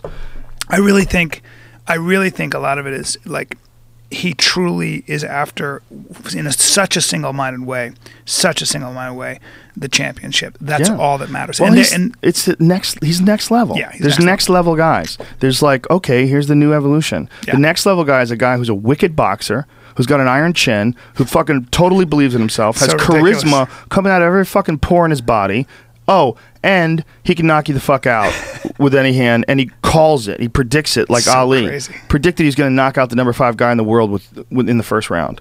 And he did it. Dressed to the nines. Yeah, he's hilarious. He's awesome. Fucking love the guy. So do I. And a guy like that, man, that's next level shit. Yeah. That's like everything that John Jones has failed to do with the public, this fucking guy has done without even winning the championship. Incredible. It's fascinating because like a lot of people, like I've always tried to figure out what it is about someone that makes people like them. It's so hard to tell, man. You don't know what the fuck it is. Like I never saw a guy like McGregor coming. I never saw that. I always felt like, you know, I've seen all the different models. Just being able to rise up to the hype, right? So it's one thing to talk a big game. It's another when you are actually championship material, when you're skill level. Yeah. And you're doing what you said you do. When you predict the first round knockout with a guy like Dustin Poirier. Dustin Poirier. Jesus Christ, bro. I know, I'm terrible. You have a fighter podcast. I know. With Dustin Poirier, I keep saying Justin. But, I mean, that guy's a killer. You know, and he did it. Poirier's a bad motherfucker. Yeah. He just got caught up in the headlights. You know, McGregor's no joke. He's really good. Yeah. And, again, he's next level. Well, you were at the weigh-in. What was he saying to him? I wasn't at the weigh-in. You weren't? Okay. I was in Toronto. Oh. Yeah, it's a fascinating time for martial arts, man. Really interesting time because all these techniques that were thought to be not like pivotal techniques have become pivotal techniques, like front kicks to the face. That's not even a flashy technique, but once Anderson landed it on Vitor, all of a sudden it became like a #1 technique. And then Brown landed it on Alistair. Yeah. He landed it perfectly in that fucking, oh my God, it's Vitor, or not Vitor. Vitor getting knocked out by Anderson, but Randy getting knocked out by Machida with a jumping front kick. Machida took it to the next level. I want to thank Mr. Sivasagal. Teach me a front kick. It's so crazy that these techniques like that. Now Thompson does like a lot of like front leg round kicks. He does a lot of weird shit. He sneaks kicks over behind your shoulder and then chops down. Josh Thompson? No, Wonderboy Thompson. Stephen Thompson. Yeah. He's doing a lot of like weird, interesting karate kicks. Yeah. Josh Thompson's got some serious kicks, too. He's like the first guy to stop Nate Diaz in the octagon. He head kicked him. Yeah. That was fucking nasty. Speaking was a of Diaz, vicious fight. Nick Diaz is really coming back to fight Anderson Silva. Yeah. When is that? January. You want to be there? Come on. I got a show. Do the show at Mirage. At the Mirage, what day in January? Whatever, it's like whatever January 2nd I'll figure it out. January 1st, probably? I'll figure it out. Do you have a New Year's show anywhere? Yeah. Where you at? I'll be in Bora Bora with my family. What? So you're never going to make a show in Vegas? How dare you? Oh, it's New Year's. Oh, shit. What are you, retarded? Yeah. What are we talking about here? I don't know. I kept thinking it was after that. This is reason. Brian, by the way. Maybe He'll tell back. you, I'll be at your party. Wait, maybe I'll tell be you, back. hey, I'm going to be in Russia for a month. What? wait. How are you going to come to my party? You RSVP'd, you dick. You don't know. You're such a child. Well, that's why you're funny. I'm in Bora Bora. Well, speaking of which, I'll be in. I like irresponsible people. I'll be at the Atlanta Improv October 16th, 17th. No, just plug it like that. That's weird. What, you were talking about where you'd be? No. I didn't talk about where I'd be. What? I just happened to have. Wait, okay, there's a better way to do it. We're talking about fights. You want to be there for the fight. But when do you want me? Not October 16th, 17th, 18th, right? Tickets aren't even sale for my thing yet. No. Not because I'll be in Putty. Atlanta. I'm trying to bring you in. The Improv. That's where you're at for what, New Year's? No, I'm with my family. I was talking about October. Why are you going to Bora Bora? What the fuck is that? Because my dad's taking everybody. Oh, Christ. The whole family, kids and everything. The patriarch. Yeehaw. Yep. I was like, really? All right. I've never been. I get nervous on vacation. I'm just not good. Really? Taking you time get off. nervous? I just get restless. I can't hang. Here's the reality. Our life is way more fun than average. You get to be a goddamn comedian all the time. true. And like, it's a Friday night and there's no show. You look at your watch, you go, shit, I could be on stage right now. It's like Chris D'Elia. Chris D'Elia was like, if I'm not, why would I do anything? Why would I talk to you, dude, when all I do is crush and come? He's like, you know what I like to do? I go crush and come. That's hilarious. Yeah. How It's about just- that? How about Chris living in a good old pocket there? I was loving it. Just his Instagram cracks me up, and he's just fucking loving stand up, just selling out all over the place. It's nice to be in a place where everything starts clicking. Yeah. You know, I see guys like him, everything is clicking. You know, it's all firing together. It's cool to watch. Yeah, man. I've been watching a lot of stand up over the last few weeks. Really? Yeah, I watched Cat Williams' special, and I enjoyed it. There's a lot of people. Some people were criticizing it. I enjoyed it. One of the things I really enjoyed is there's a version of it on YouTube. If you see the version on YouTube, somebody captured like one of his sets before the special was actually taped, where it was like he was on fire. He was just like hitting every beat, getting ready for the special. Yeah. You know, and it was more loose and relaxed than the actual special itself. I really enjoyed it better. Actually, I thought you could see like how funny he really is when he's on. I didn't know who he was, and I saw him at the Comedy Store a while back. When? I was so blown away. How I long walked ago up was to this? him. I don't know, 3-4 years ago. Oh, okay. And I remember just watching him. It was on Tripping on Tuesdays or whatever they call it. And I was just like, what the fuck? And I walked up to him. I go, bro, that was incredible. Oh, thanks, man. You know, it was He's a very funny dude. Yeah. He's powerful, man. He's Yeah. when he's nailing it, man. He's powerful. 20 years of comedy, right? More than that. That's my kind of comedy too. I love his kind of comedy. It's just so ridiculous that when he had that issue, like he had a bunch of arrests and all kinds of shit, I was really bummed out because he's like one of my favorite guys to watch. I'm like, please don't spiral. Don't spiral. Keep it together. Is he man. back though? Is he? Yeah. Well, he did. Well, you know, only he knows. But he did that special. That was a big thing. He did it on HBO. Spike Lee directed it. That was a big thing. I think he's the funniest. He makes me laugh the most. Kills me. When he's on, you know. But Stanhope makes me laugh hard too, but in a totally different way. Stanhope is like pointing shit out that is just ridiculous and then driving it through the fucking skull of America. Whereas Cat Williams is just being hilarious. Just being, I mean, he has points. He does make points, but he's just, he's all about being fucking hilarious. Right. Whether it's making fun of himself or making fun of, you know, someone else or everybody. This is a great time for comedy, man. It's a great time to be a fan. Yeah, it really is. And it's a great time to be a comedian, too, because there's so much stupid shit going on. It's like every time you turn around, there's some new fucking stupid thing. It's just endless too. There's so many things to talk about. If I followed sports, boy, I really have material. If you had like some good NFL wife-beating material, I don't know what the fuck is going on.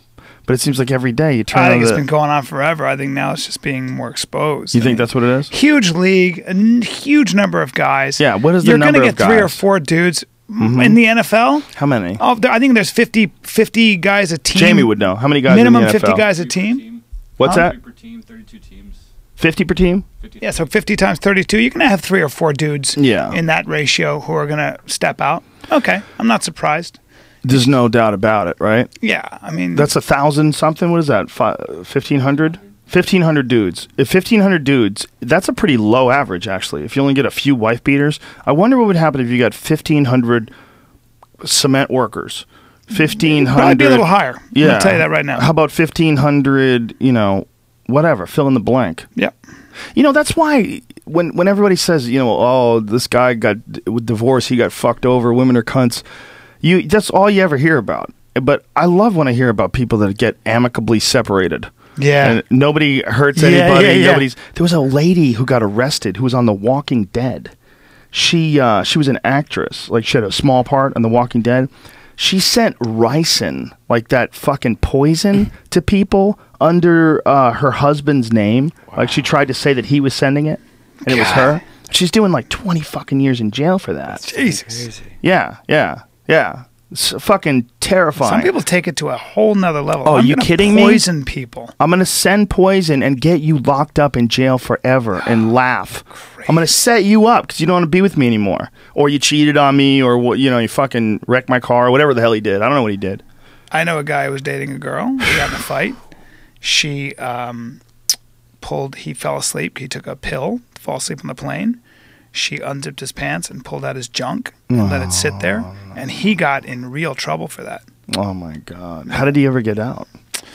He had to go to court. He had to hire a lawyer and go to court and everything, in fact. Oh, and yeah, it was a major. And they were even thinking about having him. He was going to maybe even have to register as a sex offender. It became a real issue. Oh my God! It was a nightmare. And the story goes on, but I won't talk about it publicly. Fuck. Yeah, Oh she was my crazy. God. She was Well, that crazy. can happen because you know what, man? You don't know. They can't scan your brain and say, "Oh, this guy's not a sex pervert. He's just a guy that got caught up in a relationship with a crazy person." Right. But you know, there's so much power in accusing someone of something or in setting someone up. There's so much power. Yeah. If someone can do that, male or female, if someone can send anthrax in your name and get you busted, watch it all from the sidelines. Ha ha ha! My plan worked. Jesus. Like, what kind of a sick fuck Thousand human ways is to get that? caught though when those forensics guy come in. They go and they start asking you questions. They're like, "Well, let's go through this." Well, all they have to do is get your DNA. So many people, they leave DNA on envelopes. They don't even realize that you're a sweaty fuck. You licked that envelope? Oh, you licked it. Congratulations. You're arrested for the rest of your life. One of the best people I know was such a good guy. He got Wait a minute. accused besides you. Besides you. In the workplace. It's so funny how you suddenly get hurt. What? Fuck? One of the best people I know got accused of sexual harassment and got suspended from his job for a year. It was a government job. So he hires a lawyer. Did he really sexually harass them? No, my God, sure? the story is crazy. The story was he said something in allusion to her dress that had relevance to something else, and she goes, "I don't feel comfortable," and ran out, but she has a history of doing this to people. So he hires a lawyer, a woman. So you have to hire this woman. My buddy said they went and sat at a table, and before it even got to any kind of trial or anything, they usually think about arbitration. He said she started asking this woman some questions, and you got to realize this woman thought she could get away with a lie, but all of a sudden she got into the ring. She got in the ring with somebody who does this for a living, with a lawyer who this specializes in people who Fraudulent claims. fraudulent claims. So all of a sudden, she started asking this woman questions that my friend hadn't even thought of. And he said, dude, it was he eviscerated her until she finally said, "I don't feel comfortable. I don't want to do this." She jubbled her hands. "I don't feel comfortable. I don't want to do this." And she goes, "So do you want to drop the charges because you were maybe fabricating the circumstances?" Whatever. Well, it went away. It went away super But it's quick. still scary Yeah. that someone could just do that to decide. Fuck yeah, it is. They decide they hate you, Fuck yes. or they decide they love you, and Oh, you don't boy. want to have anything to do with them. Oh, God. Play Misty for me. Oh, yeah. And there's a lot of that out there, man. People are fucking Had it nuts, happen. male and female, both sides. That's why it's gross when anybody ever goes one way or the other. I'm all for women's rights. I'm all for men's rights. Some women I don't like at all. I'm just all for fair. Be There's some fair. men I don't want to be around ever Right. for the rest of my life. It doesn't matter what gender they are. Like, I don't give a fuck. Right. Should women get extra rights? No. Should they get equal rights? Absolutely. Yeah, be everyone, fair. Everyone should be treated evenly by the law, Right. without a doubt. Exactly. But when you're more geared up towards one side or the other, like, I can't get behind these men's rights dudes.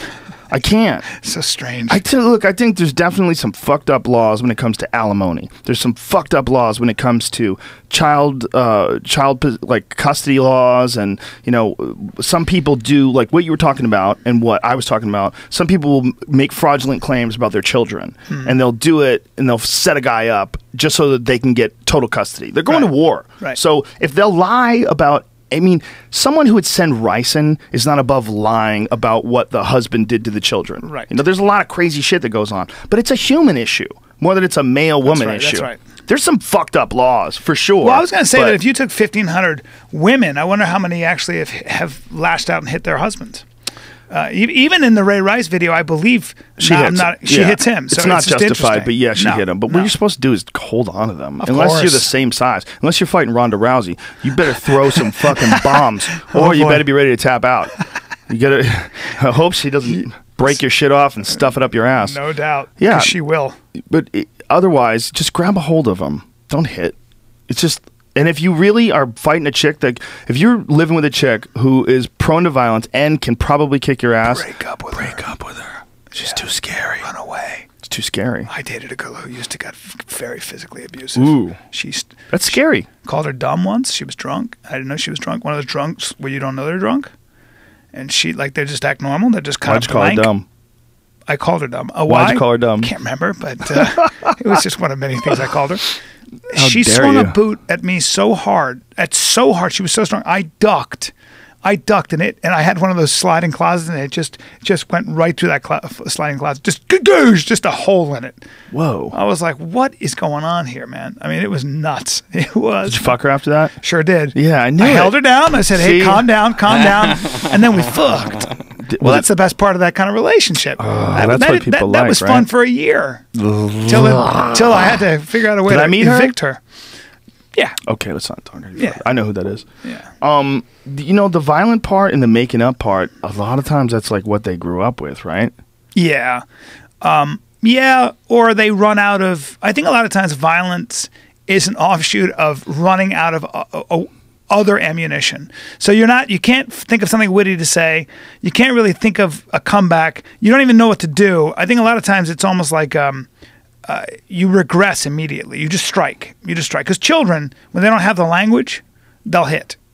I dated a girl when I was in high school, and we broke up, and she was dating this dude, and we used to work at the same place. And when I went to visit her once, I was talking to her, and she was telling me, she was crying, telling me about this guy that she was dating that beats her. He hits her. And I was like, oh my God, like I couldn't believe it. And then she goes, you know what's really fucked up? I like it. Oh, I could have finished that sentence for you. I go, you like it? Yeah. And she goes, yeah, I like it. I don't know why. I like it when he hits me. I go, you like it when he hits you? Yeah. I go, like, do you want him to keep hitting you? She's like, no, I'm just fucked up. And I go, whoa. I go, you mean he broke her window? He punched through her window? Because she's That's important crazy. enough. She's important enough Right. to elicit an insane response, so she feels valued. Well, it was fascinating to me because we were both really young at the time. I think I was probably, I couldn't have been more than like 17 or 18. Yeah. And she was probably like the same. She was like 17, I was 18, I think, something like that. So when she was telling me this, I was like, what? Yeah. Like, you like it when this guy hits you? Strange. Like might have been 19, 18. And not but so it was in that strange. neighborhood. You know, we were just out of high school. You know, she had graduated, so she had to be 18.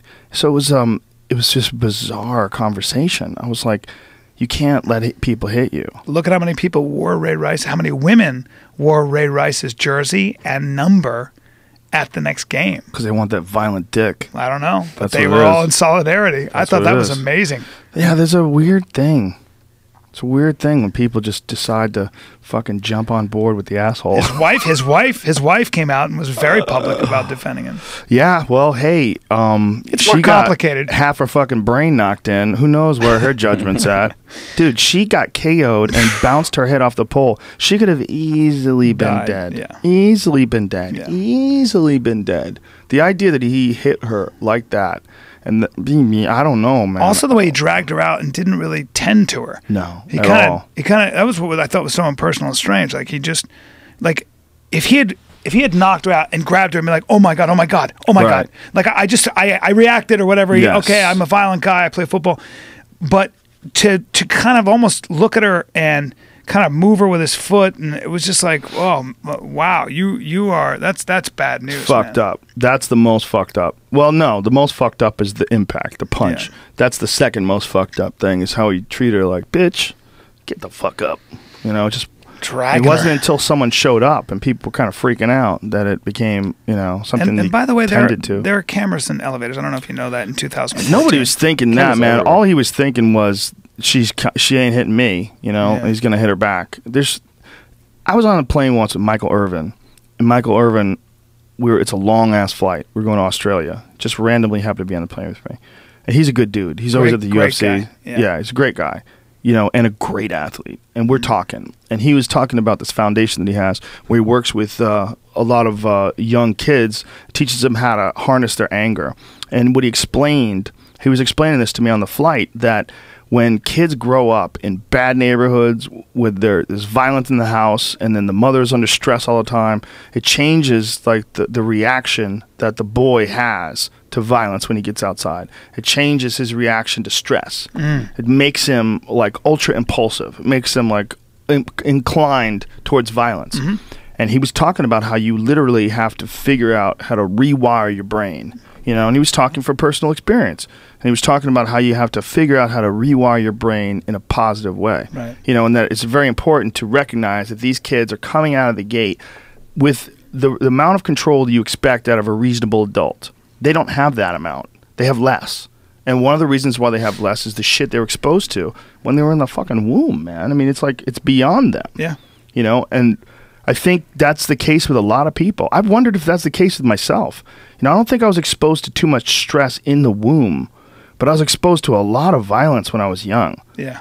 I remember a lot of like fucking crazy shit in my house, in my dad's house after my mom moved out because my dad used to beat my mom. I remember some violent shit. That's crazy stuff. That's, dude. You don't get over that. I mean, that me. shapes you.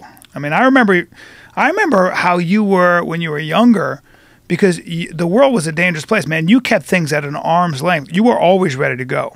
Always. Like, you just were always like, who's that guy? I don't know that guy. You got to be careful. Fuck guy. Why is that guy talking to us right now? I remember you were always paranoid that way, controlling of the environment, you know? And then you started to calm down. I think weed helped a lot. That helped a lot. You know, and you got older. But I mean, when you were younger, you trusted me and maybe one or two other people. I was coming straight off of competitive fighting. For Sure. like most of my formative years, like from 15 to 21. It's then also, I go into comedy. It's also happened when you were. It happened all back that then. shit. All that shit. You yeah. didn't feel safe when you have a dad like you did. I'm sorry, man. That's not. Kids aren't supposed to see that. Or they are. Yeah. You Well, know, by the way, you know, worked out for man, me. You know, I figured it out. It took a long time. We spend all our time trying to shelter and protect our children. I wonder if that's the best thing sometimes too. I mean, dude, out of the gate, I trusted nobody. I remember being 5 years old and thinking people were retarded. I remember clearly, like, seeing people argue over shit when I was like 5 years old, going, these fucking dummies. Jesus Christ. I remember being in Lebanon during the war. What? How old were you? I was, I'll do you one even better. I was fourth, fifth, and sixth grade, I think, or even younger. So what is that, 10? I was probably from the age of, 8, 9, 10 in the war. And hearing machine guns, having to sleep on the floor, having to sleep in the basement, seeing planes bomb, shoot missiles and bomb a gas station. When you're like, hey, Dad, how many more years of this shit we got to deal with before we get the fuck back to America? At one point, my dad couldn't get back in. We had to be evacuated to Greece. But that feeling, that feeling of helplessness as a boy, machine guns, men in uniforms, just me, my mom, and my sister, that kind of stuff. That stuff makes you feel, you never forget that stuff. Don't you think that also sort of imparted that nomadic thing that you have going on where you could like live anywhere? Fuck you yes. could pull up right now. What? Like, Bryan is like one of the only dudes that I know where I could say, hey man, I got a place in New Mexico. You want to move there with me? Yeah. Okay. No if you didn't have a problem. family, no problem. you would pull up your shit and go anywhere. I don't make attachments, bro. At all. I'd be like, what do you need to bring? My clothes? Let's go. Let's get out of here. You don't. I remember when you didn't have a doorknob. He didn't have a fucking doorknob. You know, some people say, oh, the guy keeps his door open all the time. His door's never locked. No. He didn't have a fucking doorknob. I got nothing you could steal I care about. I would go over his house, and I would go, bro, you don't have a doorknob. No. Like, I can get on my knees, and I can look through your fucking door hole. How about in Venice when the woman was, I tell you, cooking breakfast? She's cooking. You got it going on, honey. She's making a meal at my stove. The cops were, you want to press charges? I was like, no. A homeless person just walked in. I was like, that I was the same place. Yeah. That was the same place where he didn't have a doorknob. Yep. He was in completely Venice. ridiculous. Completely ridiculous. What are you going to steal? My TV? I don't care. Yeah. You could always abandon shit. Whatever. But do you think that's why, like, you don't appreciate nice shit? Like, you don't even appreciate like a nice car. Like, no. You make good money. Yep. You can get like one of those sweet new Cadillacs or something like that. Get a Tesla if I wanted. Ooh, I looked at the numbers. Yeah, comfy to drive around. I've always had a sense of guilt, partially because I grew up in countries where people had nothing. I remember seeing like somebody with leprosy and no foot in Yemen. going through the marketplaces. When you're a white kid and the math falls in your favor for no fucking reason, you don't think that you're God's favorite. You just, as a kid, I couldn't navigate or understand why I saw like kids coming up to us starving in India and in Pakistan asking for food, dirty, and I had everything. That doesn't make sense. That doesn't make you feel good as a kid, especially not someone like me. I had the imagination or whatever it was to kind of go, I got lucky because the math fell in my favor. I did zero to deserve this. And that creates two things, guilt and shame, I think. Right. And I never lost that. That's I still feel that way. That's fascinating. I hate having people come work at my house. Like if they're doing work in my house and I go out of my way to make sure that they, feel like I'm the same as they are. I don't like I'd be terrible. I'd be a terrible king.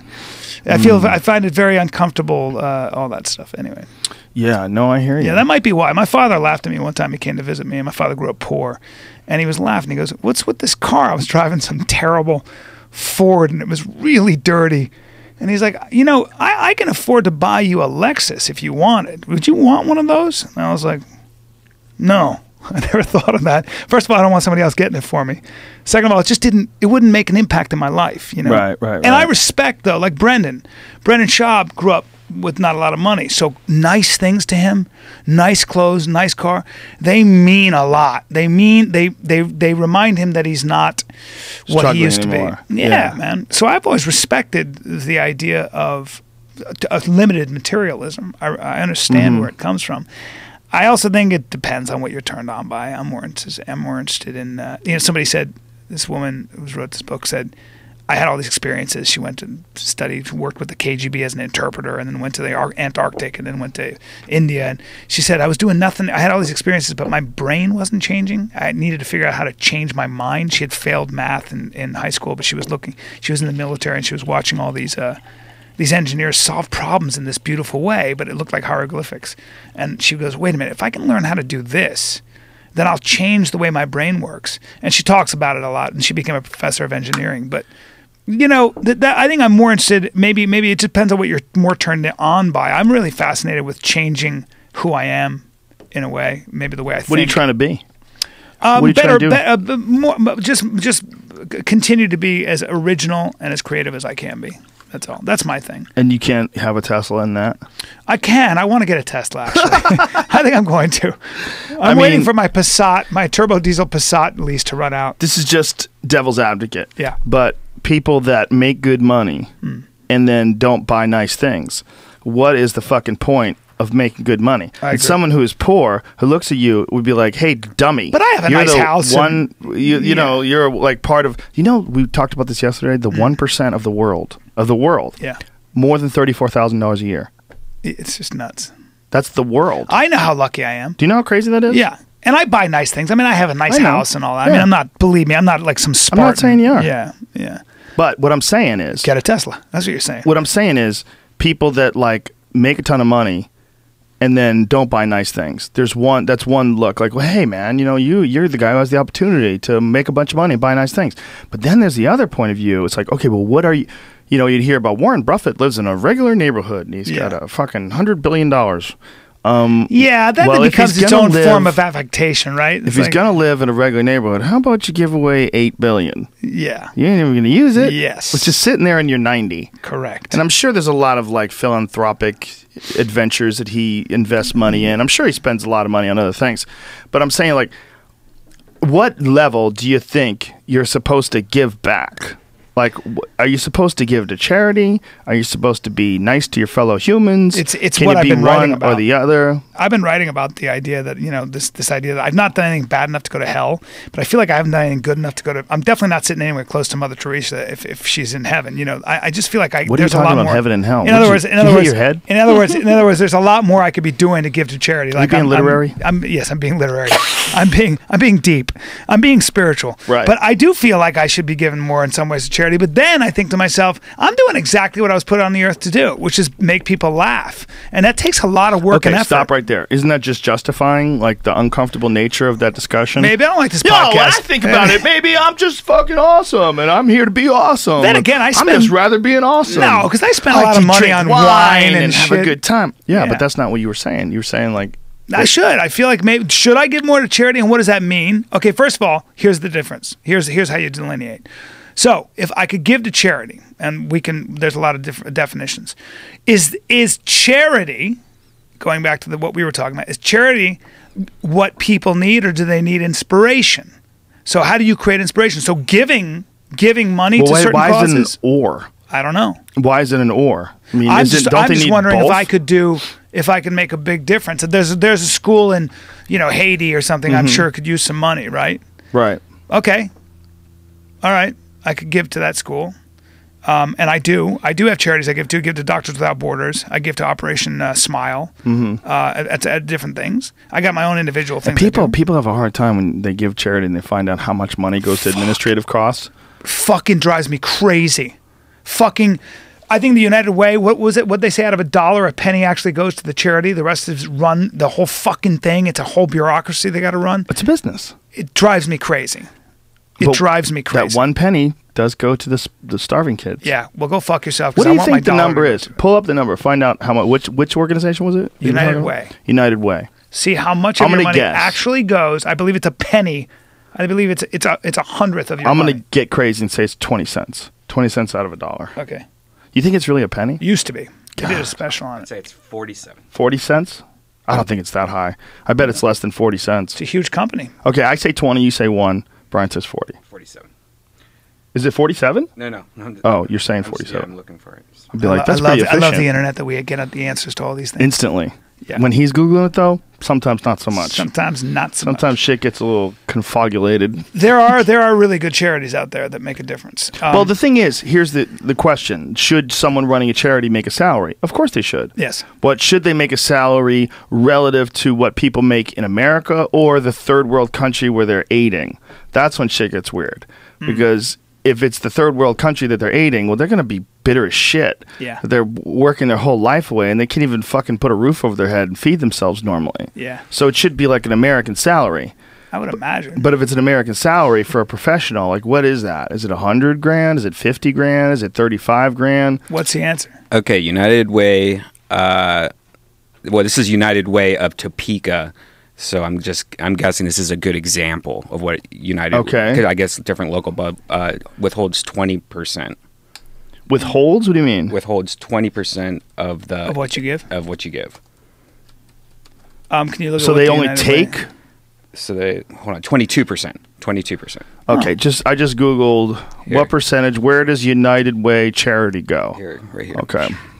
United Way withholds 22% from 2012 designations. Yeah, I think they got exposed and they made a change because they ran a special a long time ago about. I was shocked. Here it is. Worldwide United Way claimed combined administrative and fundraising expenses in 2011 of 17%, meaning that they spend approximately 17 cents for every dollar donated on organizational costs. But the other 83 cents go directly towards community projects. That's awesome. That's pretty good. Yeah. So United Way is not a good example. They used to be. They did a whole expose on them, and it was shocking. I think they changed. Well, maybe we should Google that. What Yeah. percentage of money goes to charity? Let's just Google that, of money. Like, what's the worst? Yeah. What do you think the worst? But I think that's really good. I mean, if 17% is. Wasn't like the Jerry Lewis thing a brutal one? I don't know. The muscular dystrophy? Yeah, I don't know about that. Okay, what percentage of? Let's Google that. What was that telethon called? Jerry Lewis telethon. Jerry's Lewis Kids? telethon? Jerry's Kids? Jerry's Kids. Jerry Lewis charity telethon. Okay, guess this. What do you guess? What percentage? Okay. I would say, I don't know. I would high percentage. I would say 80% goes to the kids. America's 50th worst charities rake in nearly $1 billion for corporate fundraisers. Wow. There you go. Wow. Which may not That's necessarily hilarious. be bad if they motivate people to get even more money, but Yeah, well, look, there's a certain amount of money that they would never get right. if it wasn't for those things. Yeah. Like someone was talking about the Ice Bucket Challenge. The Ice Bucket Challenge is stupid as fuck, but it's raised a ridiculous amount of money. Most people who are doing it, they're not even donating money. They're just throwing water on their head. But the amount of people that have donated, it's pretty substantial. Yeah. It's millions of dollars, much more than they had last year. ALS sucks. I'm sure. Oh. I'm sure. You know, they don't even think that Lou Gehrig had Lou Gehrig's disease. Isn't that strange? Why? Because he just got hit in the head? Yeah, I think it's trauma-related. He was KO'd so many times while playing baseball, sliding into people and shit, playing hard baseball. And he played football, I believe, before Look at this, that. Joe. Did he 50 really? worst charities ranked by money blown on soliciting costs. Number 1, Kids Wish Network. Total raised 127 million. Paid 109 million, so 2.5%. Well, no, spent paid on- to solicitors now. to solicitors. Spent on direct cash aid. So 2.5. solicitors, that means like advertising, right? Is that what that means?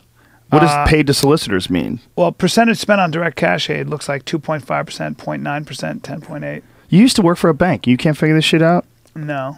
Well, what does I didn't learn solicitors mean? anything. What is solicitors? Paid to What's the solicitors. the definition of solicitor? I would Someone who imagine it's people that solicits are something. paying, that are selling, that are somehow going out there and raising the money. Oh, yeah. So this is paid to their, like, the spent on getting the money. Yeah. So lawyers. No, people who go out and actually raise the funds. Well, a solicitor That's is what a a legal solicitor- practitioner. This is the actual definition. Solicitor is a legal practitioner who traditionally deals with any legal matter in court in some jurisdictions. Solicitation also means someone who sells. Right. It means soliciting prostitute. Like Yes, but so soliciting- solicitors are people that are the actual fundraisers, though, in this context. Well, I no, believe. but right? but isn't that someone who's buying? No, it's somebody who's doing the fundraising. So they're selling. They're essentially going out there. I believe. What happens if you solicit a prostitute, though? Doesn't that mean you're buying a trying to prostitute. pay for the prostitute? Yes. So that's a solicitor, right? So no solicitation. Yeah, like No Right. trying to sell me anything around here. What is that? So, What does that saying mean? like Kids Wish Network has 5 employees. It's getting paid. It's paying them, and then they're only paying 2.5% to the actual direct cash aid for this. So only example. 2.5% of their money. Right. Percentage spent on direct cash aid. Amazing. 2.5%. That's insane. What's the other one? 0.9% for the Cancer Fund of America. That's insane. Less than 1%? Children's Wish Foundation. These are all like takeoffs on the other charities, and they're all scams. That's so dirty. American Breast Cancer Foundation, not associated. Firefighters Charitable Foundation. Look at that one. Look at that one. Union of Police International- Officers. Look, Union of Police Associates. Look at that. Less than half of a percent. Yeah, that's a scam, man. Oh wait, there's one that's 0%. Look at this. Operation Lookout, National Center for Missing Youth, 0%. Oh my God. That's insane. But how's that work? It Yeah. says 19.6 million and 16. Oh, you know what that is? That's just like rent and shit. Operation Lookout. So the 15 million is paid out to people. The rest is bills. Fuck, man. How is that allowed to be? We live in a dirty world. The world's dirty. The Veterans Fund. That's so creepy that there's charities that are that far off. Less than 1%. Yeah. Committee for Missing Children. We thought, what did I guess? I guessed 20. You guessed 1? Yeah. There you go. And there's some that are half of a 1. There you go. That's why you got to be careful what charities you give to. And I think United Way, they did this thing, and they were like, how much of your money's actually going there back in the day? I think it was United Way. How about the charity when they're at the airport and they have the open bucket? Oh, forget it. And they want cash. I don't know who you are. There's a plastic hole in an open bucket, and around the bucket is photographs of kids. Yeah. And then there's like something, and they have a Nope. clipboard. I don't know who you are. Sorry. Yeah, this lady came up to me at the airport once, and she was super aggressive about it. And I said, get the fuck out of here with that scam. And she goes, fuck you, motherfucker. I go, that's what I was hoping for. Yeah. I go, that's what I want to hear. I go, you're involved in a charitable organization, right? She's like, fuck you, bitch. I go, you're involved in a charitable organization. You're not going to dip into that and take, well, you're a reputable person. Fuck you, bitch. There you go. She could have hit me. It was pretty close. She could have definitely hit me. That's so great. I was tired, man. I just landed, working, and then someone she was aggressive about it too. It was like, she was like, sir, would you please donate to help? Blah, blah, blah, blah, blah. But and I'm looking at her and I'm like, I smell danger all over you. You don't seem like a charitable person. Liar. But you could just show up with like a clipboard and a bucket and some logo on the bucket, and you get people to give you cash just to leave you the fuck alone. Well, a lot of especially if you're airports aggressive. Cut down on that because They should. The Hare Krishnas used to always come up to you at airports. Yeah, but they're wackos. You look at them, you're like, what's with your haircut, Tong Po? Get the fuck out of here. I'm not giving you any money. You're crazy. You're wearing sandals and you're a man. Like, what are you doing? You're not even like a surfer. And a saffron robe. The whole with thing is beads. a mess. You smell weird. Get out. Get out. You smell like curry. Run. You're American. I don't want to be like you. I don't want to be near you, and I don't want to give you any money to support this thing that you're doing. Well, they would sell you books. Fuck out of here with your books. The Bhagavad Gita. Get the fuck Come out on, of here it's the with truth, that bro. book. It's about an epic I battle. would love to buy the Bhagavad Gita. Love to, but not from some dirty hippie. I'm going to go to a nice store where there's a nice person who sells books. They could tell me about it. You know? There's some beautiful fucking It's funny how you don't versions of see that. them anymore. Like Hare Krishna is like The internet. Yeah. The internet smoked them out. That's it. They're like, what are we doing? Everybody thinks we're stupid. Even Scientologists make fun of them. Everybody, Hare Krishna is at the bottom end of the cult pole. Yeah, man. Yeah, everybody goofs on them. Duncan can do the whole chant. Vegetarians. Was he of Hare Krishna? No, but he's really like involved in studying religions and studied them his whole life. He can do long Buddhist chants, but long Hare Krishna chants. Yeah, he does all that shit. Yeah, he can do it like, and it sounds like one of those monks in those hollow echoing I remember reading monasteries. so much about Zen Buddhism, and I've read every book I could get my hands on Buddhism, and I was just like, this is the answer, you know. And maybe it is, but I just somehow got too busy. I don't think there's any answer. Yeah. Because in the end, everybody dies. That's for damn There's sure. no answer. This is what it is. How much are you enjoying this? And how much are you enjoying being around others who are enjoying it and helping each other out and having a good time? Because other than that, what else is there? Is there a deep meaning if everything's temporary? It doesn't seem like there could be. It seems like you're a part of some sort of weird evolutionary process that will go on as long as life is allowed to exist on this planet, which is very finite. The planet itself only has like 1.6 billion years of life left. Do you think, though, that... You know that? If it goes more than that, the sun's going to burst. Yeah, the it's sun's crazy. done. The sun runs out of juice. But do you think that there is a either movement toward each other or a movement towards something, or do you think it's all random? I mean, it's a hard question. Who the fuck cares? No one knows. No one knows. I mean, it might not be. What about human progress? Do you think we've been progressing? Yes.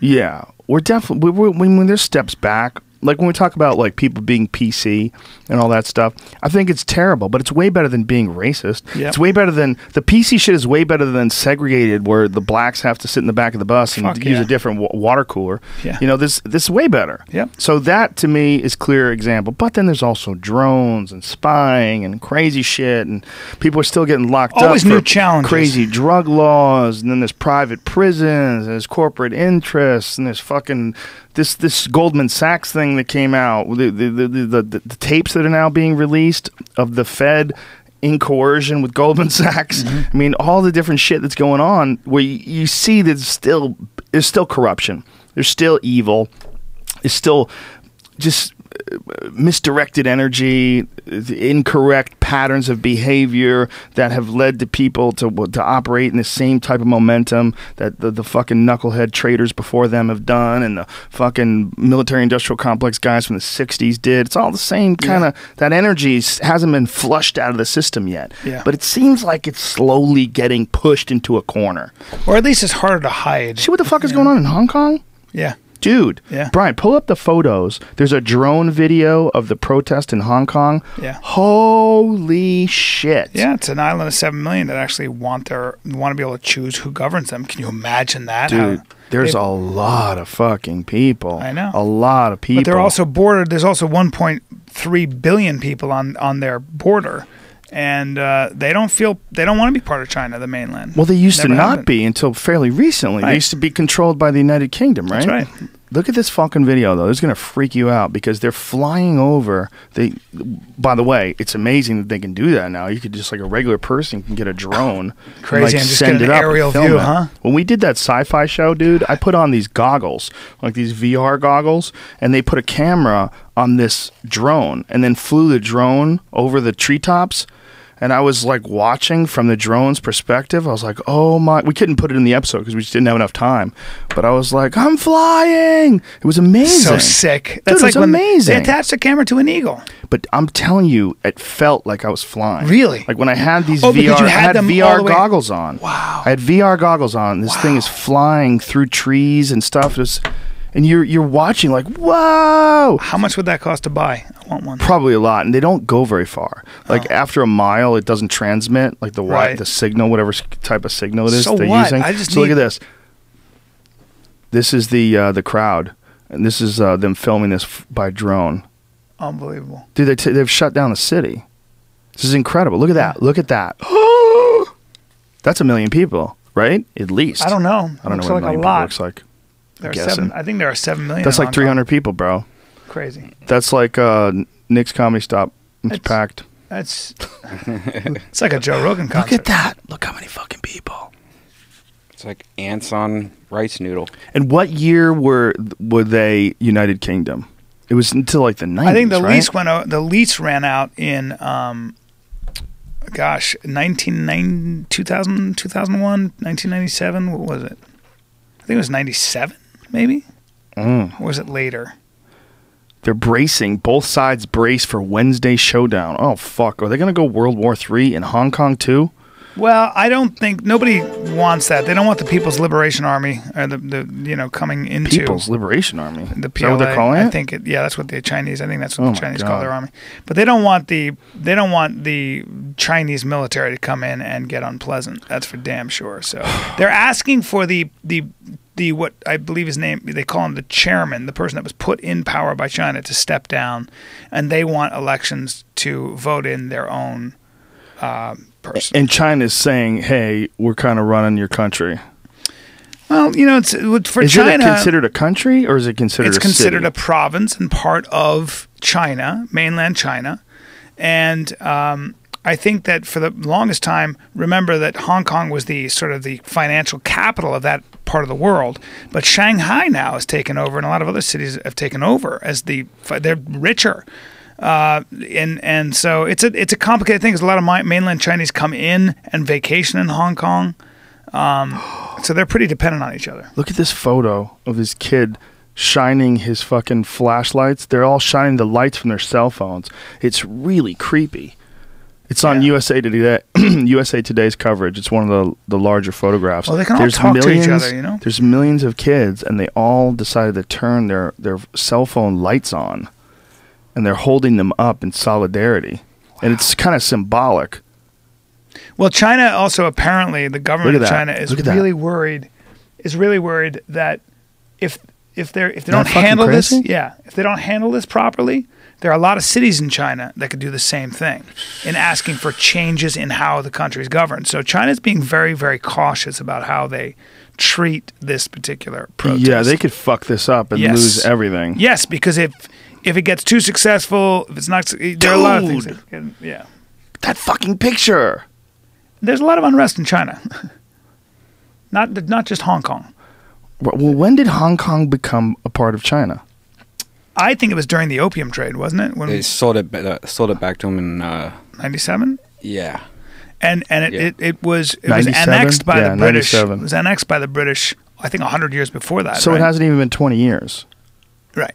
So they're just still trying to work it out. I mean, think about it, 20 years ago. Was that like Clinton days? Yeah. 97? That was Clinton, right? Yeah. 97, Clinton was president. Mm-hmm. Imagine that.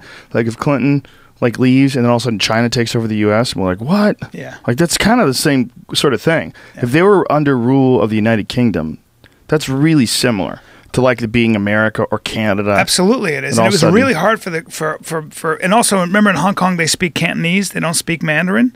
Most of mainland China is mostly Mandarin, and they speak a very different language in Hong Kong. They speak mostly. They do speak Mandarin, but they also mainly speak Cantonese. Wow. Very, very different form of Chinese. And it was a capitalist system, a very wealthy area. And the big fear was that when the Politburo in China took over, that they would impose communist, market laws and things like that. But I think they kind of left them alone for a while. And now Hong Kong's economy is very tied up with mainland China's economy. What a mess. It's just weird when you see a situation like that where you know something's going to happen.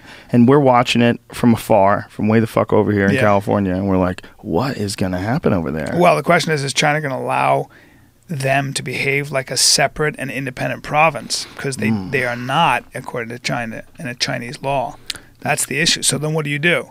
What do you do? Well, then you got to realize that the people in the military themselves, other than the few people that are running it, there's going to be a certain point in time where if there's riots everywhere, if the entire country goes topsy-turvy over this, if they all start like emulating what's going on in Hong Kong. There's A, not enough soldiers to cover them all because there's a billion goddamn people, and B, it would be soldiers turning their guns on their own people. Yeah. These are regular folks, just like the soldiers in America. I mean, it's one of the weirdest things about people that don't want to support the troops. Like the idea that, I don't support war, so I don't want to support the troops. Troops are just people. Yeah. And they might be the only thing, and their love of regular people might be the only thing that protects a really tyrannical government from turning their guns on the people themselves. Because they can't do that if the people holding the guns refuse. Somewhere down the chain, where they say no? They say no at general? They say that John Adams lost the election to Thomas Jefferson because he had a standing army. And one of the things that the founding fathers warned against was a standing army. Why? Because a standing army can be hijacked by a charismatic dictator, and then they can stage a coup. So that was always it didn't sit well for a long time with Americans, especially with the way this country was founded. The idea of a standing army had always been abused. Exactly. Well, that's like why you're saying. we feel it's okay to go after someone if they have their own army. That's right. Like the Waco guy.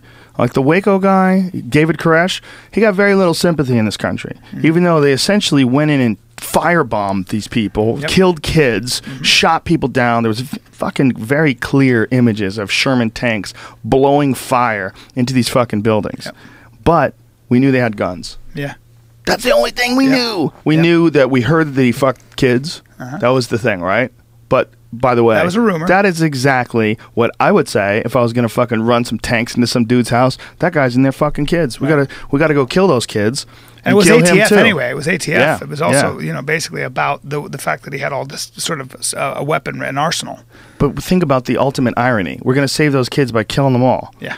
I mean, they killed everybody. Yeah. I think they let some kids out at one point in time. Yeah, some of them got out, but a lot of them got burned, and it was terrible. There's a documentary about it that was kind of jaw-dropping. Well, the documentary was highlighting the use of force, and that was like one of the first times where we saw like real military force being used on civilians. And the good news is that a lot of people, there was a documentary made out of it, and a lot of people were pretty outraged by it, but maybe not enough. Hicks had a whole bit on it. Hicks had a whole bit on it. It was pretty fucking crazy. It was just most people didn't see it because there was no fucking internet back then. It wasn't like today. If they did some Waco shit today and we saw them driving over buildings and blowing fire into these buildings, pull up the video of Waco. Pull up the video. What are you doing? You checking your Facebook? You fuck. Look at those. Look at what happened with Ferguson. This black kid who was shot. I mean, the whole town went crazy. Things are different now. It's different. It's not that easy to just get away with shit anymore. I also think though, like I was thinking about Russia and how outdated. Like they're calling the ruble, the currency, the rubble now because it's just not worth anything. It's a one. That's crop very economy. clever. It's very clever. I like the play on the words. But it's a one crop economy. So Russia, the motto is basically might makes right. All the guys with guns control everything. Guess what? So now you got commodities. You got oil that you export, and I guess some weaponry. Look at this. This is crazy. This is in the 1990s. Nuts. This is a goddamn tank tearing apart a house. Yep. This is a tank in America going into this quote unquote cult. And because they had gotten into a firefight with these people, because the ATF shot at them, the ATF, they were like on the roofs and shit. It's a really crazy documentary. One of the guys, the ATF guy inside was shooting out the door at ATF people outside. And they were blasting, I guess, music and stuff to make them crazy and noise. What, did they do that with these guys too? Yeah. That's a common tactic. Why is the music playing? I was saying if that was the music, I hope that's not the music. Is it? Is that really? That's the music that goes with the video, but I don't think kill that that. appropriate. That's going to get us pulled off of YouTube. That's what that music is. This is ridiculous. I mean, to see tanks being used on civilians, helicopters and shit. Oh, damn. It's about to blow up. Okay, but then if you look at it Watch this. from the other hand, like, this is bananas. Jesus. Look how fast that thing If you starts look at burning. it from the other side, if you've got a group of people that are in this house and they're shooting at federal agents, what do you do? Do you do That's this? so bad. Do you do this? Okay. Do you wait them out? Do you wait for them to You don't starve set them on themselves? fire. That's what you don't do Yeah. that. No, you Especially definitely don't. When kids are in there. So what do you do? So the question was, I think the idea was floated that they started to fire themselves within the compound, and the ATF did not. And Yeah, but that's not true. Well, That's not true. They did this shit with tanks. well, the aerial view of the tanks suggests something different. I don't know. What does the aerial view of the tank They had suggest, that- Dr. Fox News? Well, it suggests in fact they were using flamethrower. They use flamethrowers, dude. Okay, let's Google use of flame. I mean, I thought that was pretty established. Use of flamethrowers in Waco. Well, from the documentary, they said it. You know, the big question was it started inside the compound? Was the fire started by the Waco cult members or by the ATF? Hidden Waco footage. Tanks used flamethrowers, and there's a link, and you can go to the YouTube video, and the YouTube video is unavailable. Interesting. Proves it's bullshit. Waco tank flamethrower on YouTube. A second hole is made in the side of the building. And a third hole is made at the front door. This sounds like some chemtrail What these shit. tanks Yeah. are doing in each picture is collapsing the inside Oh, that's the thing when you read stairwell. when the internet, you don't know. The following footage proves beyond any doubt that the tanks intentionally set the house on fire. It proves that the Branch Davidians were murdered. Watch carefully as the tank backs out of the house. Watch carefully as the tank backs You can out of see the that house. This tank has a gas jet on the front that shoots fire. Oh, that is true. Google Waco tank flamethrower. This is pretty fucked up, Brian. I think this is going to turn you over. You're going to be working for CNN. I don't know, next. you guys.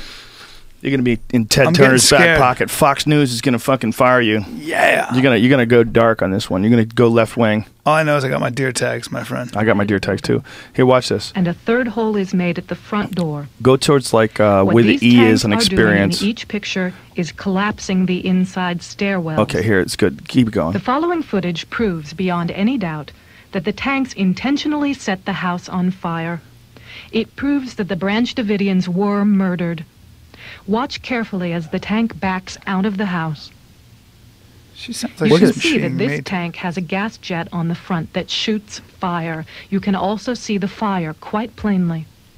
That's true. The tank goes into the house twice, and each time as it backs out, the fire at the gas jets is plainly visible. Wow. Yeah. Dude, they lit that house on fire. Whoa. Where are you at now, Fox News? What do you Hey, think? man. I think they lit that house on fire. What do you I think? don't like Fox News. I'll tell you that much.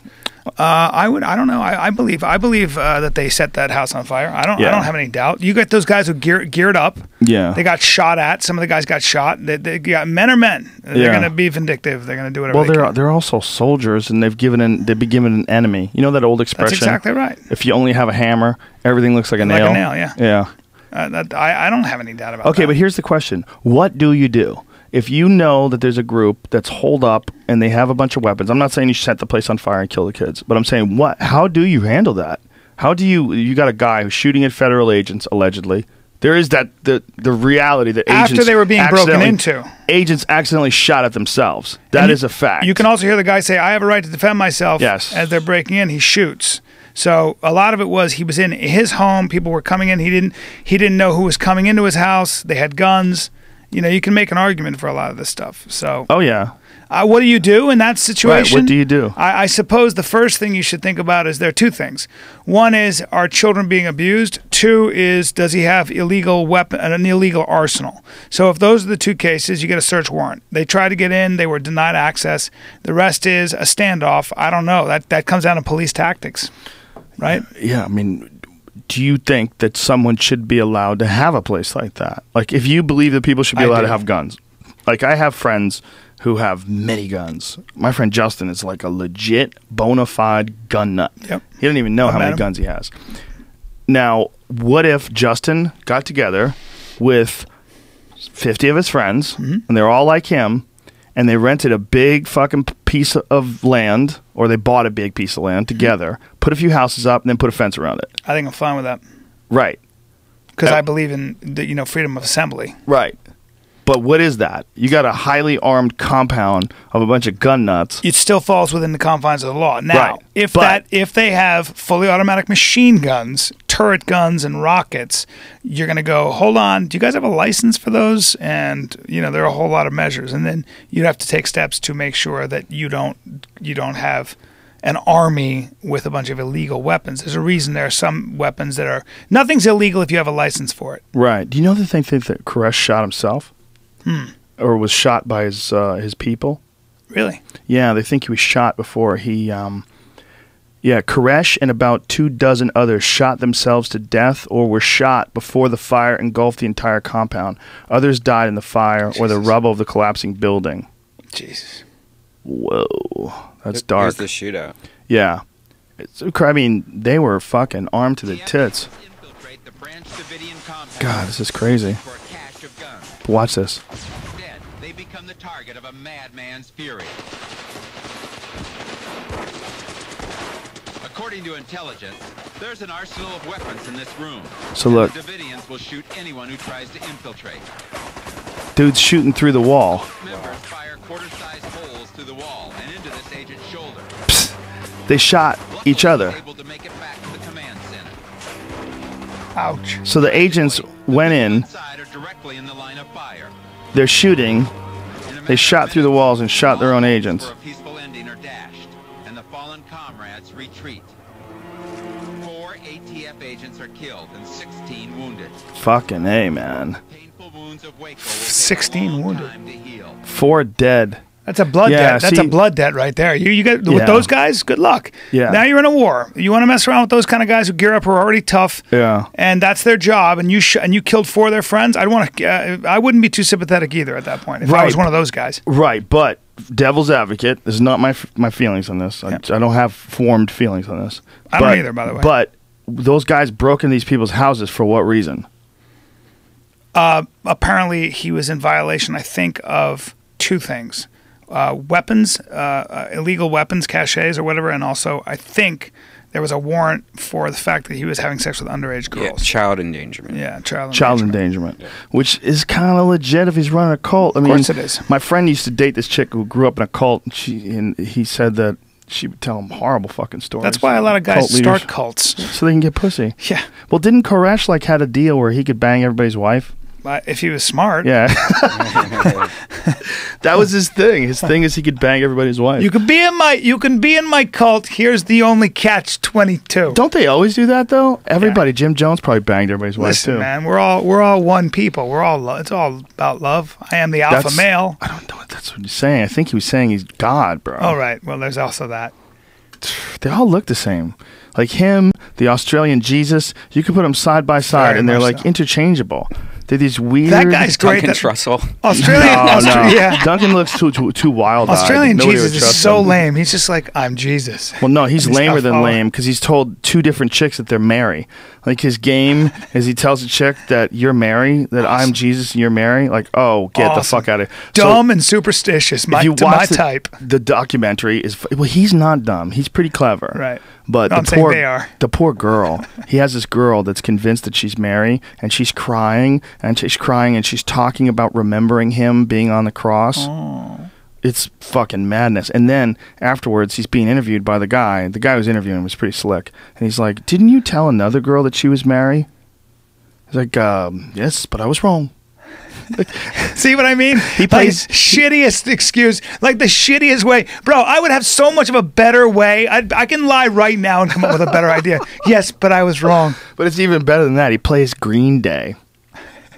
He's singing there, and I he's know. playing a Green Day song. He's incredible. Like, you telling me that the Australian Jesus would be really into Green Day? Yeah. Like, I just gotta think there's gotta be a better song for him. I don't know. He's got like 6 followers. No, They're he's got really- quite a few. They're really devoted. It's in Queensland. Yeah, they no, cry. No, You can he's see got them crying and dude, he's stuff. got a giant compound, and Does it's he? getting bigger. Yeah. A lot of people are very worried about him. Really? Yes. I mean, he's a legit cult leader. Wow. I mean, he really has people. I mean, it's an enormous. I just feel like it's thing. a huge magnet for the dummies Oh, in it the is. society. So There's a lot it's of kind dummies. it's like kind of like flypaper, where just get it just sucks all the really dumb people in one area. It's fine. Let them No, have it's their thing. not. It's not, because then they can take over. See, the thing about having a really big group of dumb people is it's a big group of people that are so dumb they don't even know they're dumb. So there's no leaders. They're a giant group of Fanatics. retarded followers. Yeah. And they're chasing after a guy who's a fake Jesus who likes Green Day. I mean, this is like the numbers that a guy like that can draw. The reason why it's fucked up is because if you look at the whole population, let's just go with America because I don't know how big Australia is. But if America's 300 million people, what % do you think are just so fucking dumb, they almost can't think things through for themselves. I'd say it's 1%. That's all you need. If you have 1% in America, you have 3.5 million dummies. That is a staggering number of dummies. If you really laid it out like that, if it's truly 1 out of 100, which is probably being super generous to the human race, but if it really is 1 out of 100, that's 3.5 million in this country alone. That's a lot, yeah. You don't need that many to start a good cult. No. Shit. Yeah, but what is that cult doing? Aren't they just kind of living the gospel and sucking his Jesus like dick? Right. There's a lot of sex. He's got a lot going on, man. He's got a big ass place. How big is it? He used to be an Australian IT specialist. But they're in Queensland. I mean, it's not like Queensland is, you know. He's got a big spot, dude. He's all got due respect several to everybody hundred from acres. Queensland, but whatever. I think he has like 600 acres or something up there. That's where they find the monster great whites. That's where they find great whites that are 22 feet that have a bite out of them from a bigger great white. Ooh. 600 acres or something like There's that. Koresh. Let's see. They always have good hair. Look at Duncan Trussell. Koresh was actually a good-looking guy. Yeah, Koresh wasn't bad looking. No. Great hair. Scruff. But they look similar. If you look at him and then pull up the Australian Jesus. No, not Charlie Manson. The Australian Jesus. That guy looks very similar. I'm going to cut my hair for our hunting trip, dude. I'm looking at your head. You going to go crazy? I'm bringing it down. Bring it down. You guys Should going do tomorrow, right? Yeah. Yeah, we're going. What time are we going tomorrow? Let's not advertise on the fucking podcast. Sorry about all that personal stuff. This guy, he has 600 plus acres. Chilling cult transcript. Whatever. That's a lot of fucking In land. Queensland. But he looks so much. Look at him, Brian. Oh. He looks so much like Koresh. Oh, he's handsome. He's got sharp features. Maybe it is Koresh. But look at them. Maybe Look. Koresh escaped. They both got that weird beard where they can't grow a man's beard, so they grow this fucking. Yes. Weirdo Koresh might have gotten his beard. nose sharpened. Could be him. And his hair straightened. I think that's Koresh. It's Duncan Trussell. Very similar. Duncan Trussell. Duncan's more wild-eyed, I'm telling you. Yeah, he is. This guy's so silly. When he got into that, when Duncan got into that hell thing though, when he was like hanging out with the Church of Satan guy though, that was hilarious. It's funny though. He does it for funny. I know, but it was funny. Remember when he did that show for the wedding? Yeah, for which guy? Anton LaVey's son. Yeah, that was great. It's hilarious. Hank III, Hank Williams Jr., Danzig Jr., Hank III played there. Yeah, it was just all crazy chaos, man. Who's your favorite frontman all time? For what? Rock a and roll. band? Yep. I don't know. I never thought about it. What are we in high school? Who's your favorite? What are we doing? Who do you think is the greatest? Who's yours? You must Freddie have Mercury. one. Otherwise, you wouldn't have started talking. Either Robert Plant or Freddie Mercury, but I'm not sure. I'm toss-up between the two. Yeah, Robert Plant's right up there. Yeah. But nobody had Mick Freddie Jagger's Mercury's right voice. up there, too, though. Mick Jagger's up there, but the problem with the Stones, and no one's going to like to hear this, They don't write. they had a lot of shitty songs. And they haven't written a song Well, in forever. but they had some fucking monsters. They had a few monsters, Yeah, they but did. when you pick up their albums, like there's a bunch of Zeppelin songs that no one talks about that are fucking phenomenal. You know, you'll listen to them and you're like, oh, I forgot about this. You know, this is still a beautiful. And then you have some Stone song. You're like, what is this? Yeah. Oh, shut this fucking thing off. Yeah. I think Zeppelin is the #1 band. Yeah, but didn't Zeppelin steal a lot? 13 songs. They didn't credit either old time folk songs or blues or musicians that they were influenced by. Yeah. I mean, Dazed and Confused and certain songs were. I mean, if you hear it, are a direct ripoff, and Well, they never credited them. We so. played that, didn't we? Didn't we play both of them back to back? Yeah. There was a video that had all the old blues songs, like the lyrics from them, and then the Made real. them a lot better, though. They did make them a lot better. I mean, and a lot better. It just seems like those guys should have got something if they were Yes. still alive. And they did. They went back and they there was some settled out of court, but you know. Did they Fox News? Stop calling me Fox News. I hate Fox News. I'm really mad at Fox News. You would work for them. You I could would be not- like not the in a- Alan not in a Combs, million but years would I. more manly. I'd be like, You could no, be like the left wing guy on fuck Fox. those guys.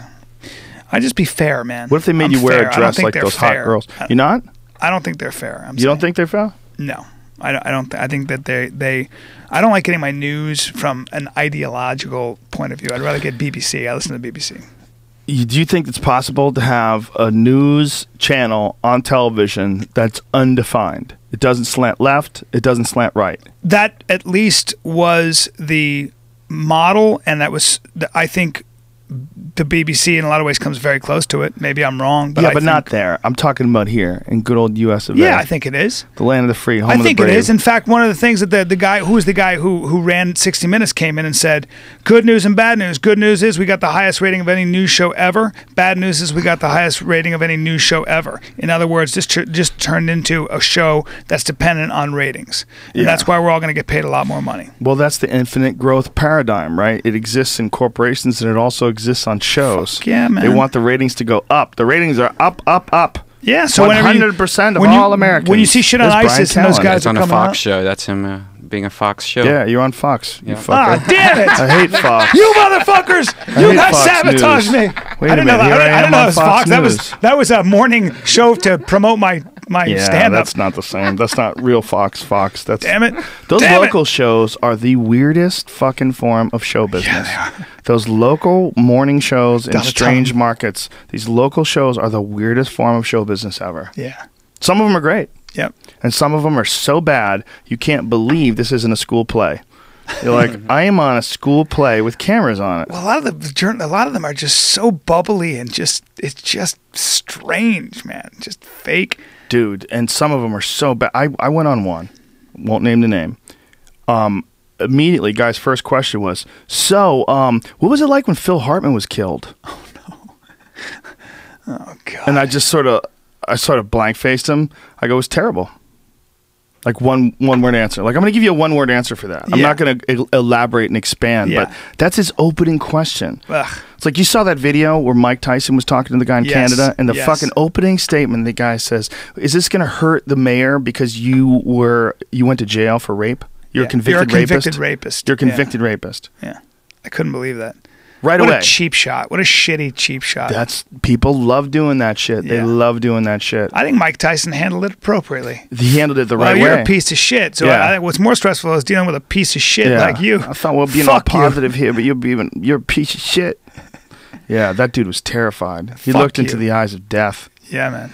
And Tyson didn't even his heart didn't even skip a beat. There wasn't like an extra beat to it. Everything stayed nice and calm. Change that guy's He's probably world. wondering whether or not he should beat the shit out of this guy on the air. He's already cussing him down. He's not going to beat him up, but it's probably there, it's floating around. I'd be if he thinking just that. launched himself on this guy and just smashed his face in. It would feel so good for those brief seconds. How much time would he have to do? Too much. Not worth it. I don't do know. it. It might But- make him more famous. Yeah, you know. he would go to jail for sure. Yeah. Can you imagine Mike? Well, he'd be in Canada. If he could get across the border real quick, I doubt we'd extradite him. It's true, actually. Especially if the guy really did. If the guy moved at all in some sort of a threatening way. Called him a convicted rapist. If he could get the guy to raise his hands up, like just anything where it looks like the guy. I did one of those things, and after I'd done Hangover 2, and they asked me about the experience, and I started talking about the Lady Boys and how, and it's a family show, and I started saying, look, I mean, I'm a straight man, but those Lady Boys look very female. Man, did they get nervous. They changed the subject. And okay, well, we're not going to go there. Well, Bryan Callen will be at such and such tonight and tomorrow. I was like, oh, geez, you guys shut me down real quick. They live in a world of no fun. It's They really live in a world strange. of everything has to be like Formal. All right, let's go over here to the board and take a look at the weather. Well, what we've got here is a cold front moving in. That same guy has to do everything. Yeah. That same guy has to do Tom Cruise in a bit of a blow up with Matt Lauer. Oh, we'll tell you about it when we get back. Like, who are you? I know. You don't exist in nature. It's the strangest thing. Guys, you just talk as though everything is just fantastic. There's certain people that you know shouldn't exist in nature, and they offend you. They're offensive, and that's there's something about that. They're like, okay, I'll let you read the news. I'll let you be the robot. But if you fucking try to give your opinion as that robot, well, these days are different than when we were kids. Yeah. And a guy like Ray Rice should just know better. Like, okay, what do you just talked about some important shit in some weird fucking fake voice. I was just talking about that, about why I have a visceral kind of reaction to that kind of shit. And I wonder if it's maybe because historically, those kind of dudes, cockblockers. Well, they were also a liability, right? Fuck yeah. Like, you need somebody you can rely on when you go hunt for food or you got to go to battle or whatever it might be, which was mankind's history. I wonder if those kinds of people were always people you basically, because when they talk that way, they're not talking to you. Well, duplicitous characters. Yeah, you're going, in I don't movies. trust you. You're not being real with me, so I can't rely on you. I think that's what it is. I think that's what happens to me. Even when I see a guy who's dressed super cool, like there's a lot of time spent on. He's watching himself. I go, oh boy, I don't know, man. That looks good on you, but I'm just having a problem with that necklace and that hat. You have too many rings on. You got too many rings on, man. I can't really talk to you. You're wearing like 6 rings. I can't talk to you. Can't ultimately be friends with you. That's like my problem. That character you can't trust. Like, that's Dr. Smith from Lost in Space, right? You can never count on Dr. Smith. Oh, dear Will, dear Will. He would give you up. He would give you up to the aliens. That's right. If the aliens were going to kill him, they're like, I'll tell you where they are. I'll tell you where they are. And you're like, Dr. Smith, you fuck. And the dad, who was always like rock solid with a square jaw, kept letting Dr. Smith in, this silly little homo. I'll let him back in. Dr. Smith was clearly gay.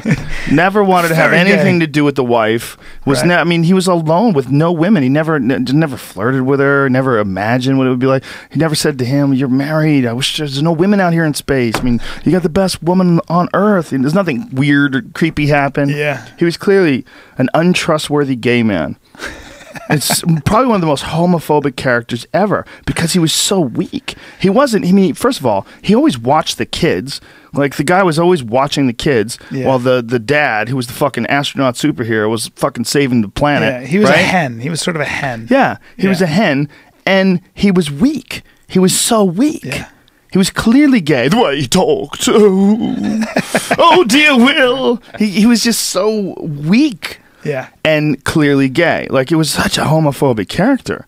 But that was the only way anybody would ever accept a character like that on television. Yeah, he had to be feminized. Yeah. Yeah. Like, if he was in that position and he couldn't be trusted, but he was very masculine and you know, well, if he's really masculine, he'd be banging the astronaut's wife. Right. I mean, you know. Or there would be a conflict. Well, after a while, you're not leaving an alpha male at home while you're going off on expeditions. No. Something's going to happen. Weird shit would happen. Yeah. Yeah. Especially if the dude's untrustworthy. I mean, especially if you're in space. Like, you got no shot at getting back to civilization. Yeah. How many seasons did they do?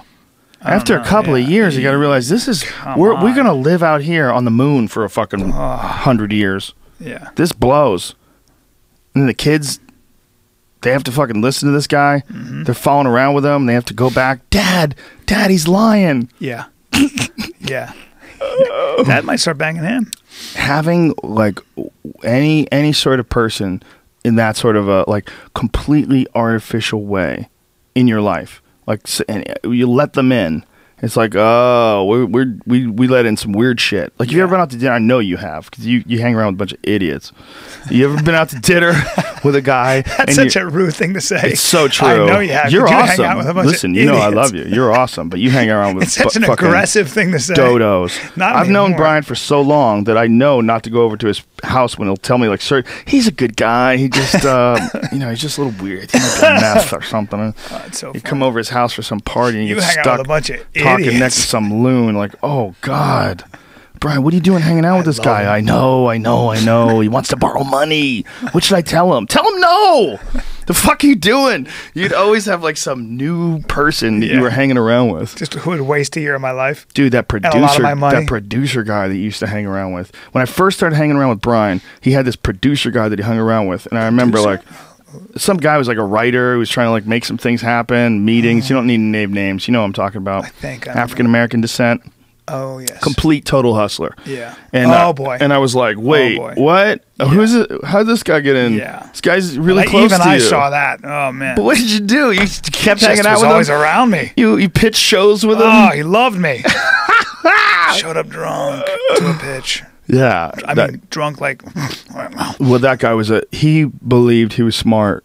He believed he was like smart and slick, and he was going to pull it off. Really and he believed strange. like his smiles and his charm would mask the overall like slickster hustler bullshit that he had underneath. Yeah. But there was no substance. Like, he would pitch ideas. He'd be like, "What is this idea? This dog shit idea you guys are going to go out with?" He just was all like energy, and he had found a way to integrate himself into Hollywood, you know? And there's a bunch of those dudes, man. And you used to always have them around you. God, there's so many, some of those people in Hollywood. How many of those dudes did I tell you, dude, you need to get the fuck away from those guys? Well, I think about how much time I would have saved if I didn't get involved with those dudes, but then I'd probably find other dudes, you know what I mean? Like there would always be someone, and I think it's a personality trait where I would be, you know, it's almost like, if you're like me, maybe because you moved around so much, you make friends really quickly and you see the good only, and then you're there to have a good time. And then slowly you go, oh, wait, you're a complete fucking, you're a liar or whatever you are. Well, you have great, I'd save so much time if I had your antenna.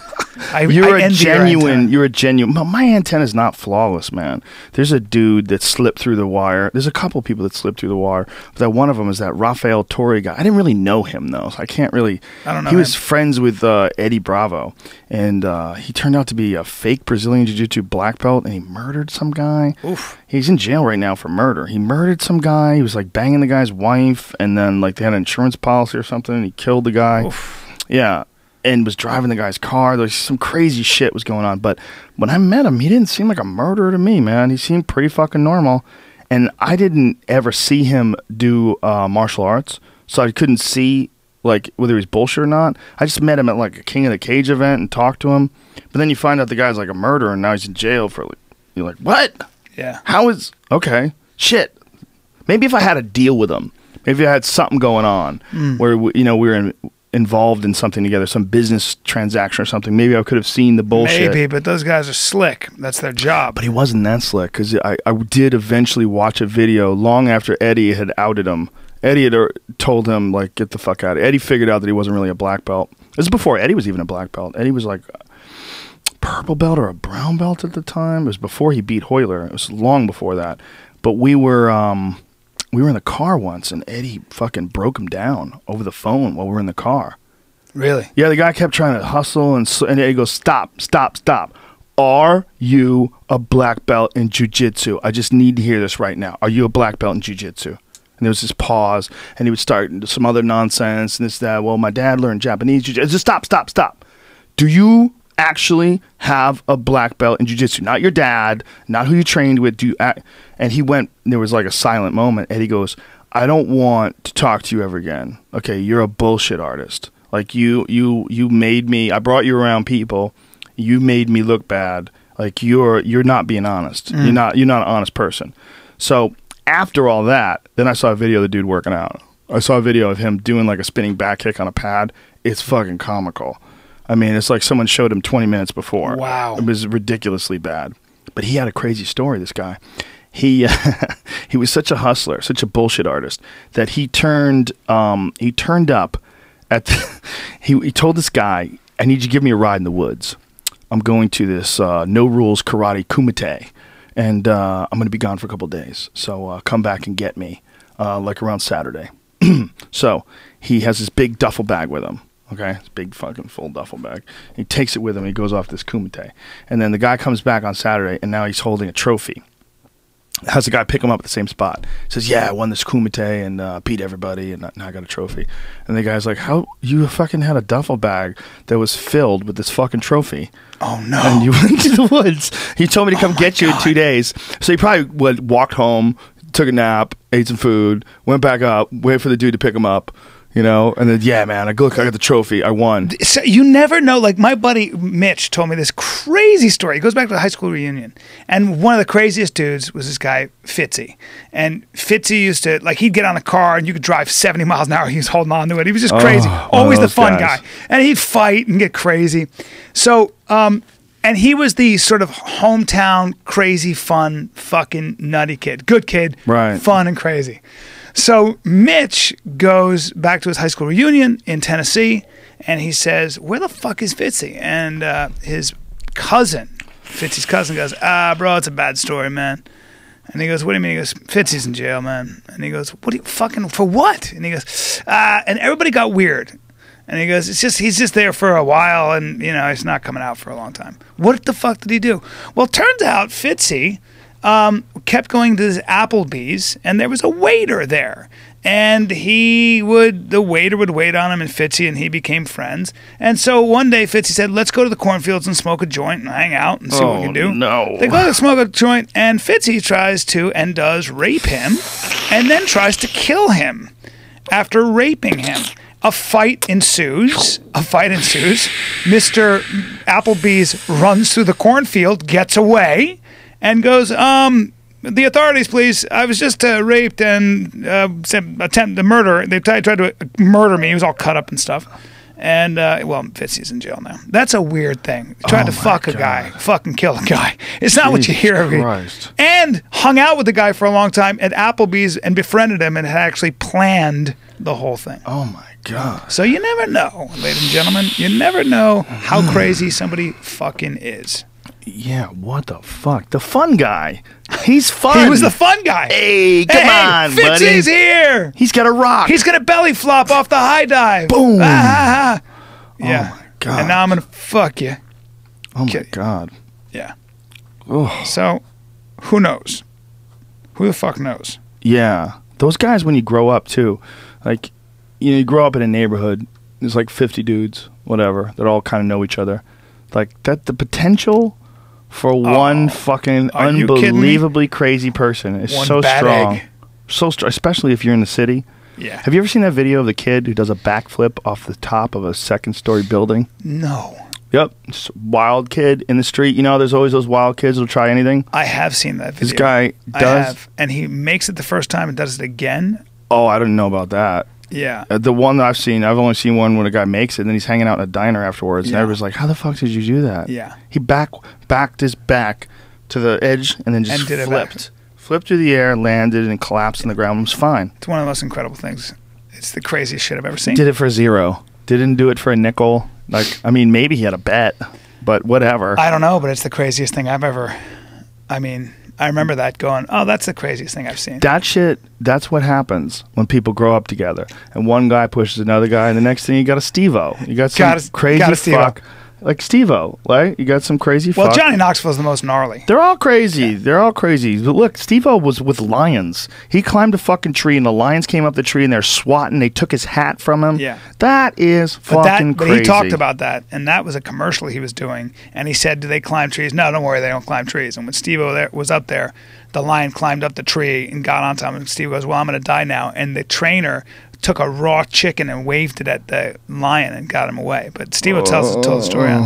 Whereas Johnny Knoxville will blindfold himself with a cigarette in his mouth and allow a bull to run through him. I saw that. Oh, I haven't seen this one. Is this another kid? 5-story. No fucking way. No. Into a pool. Oh, no way.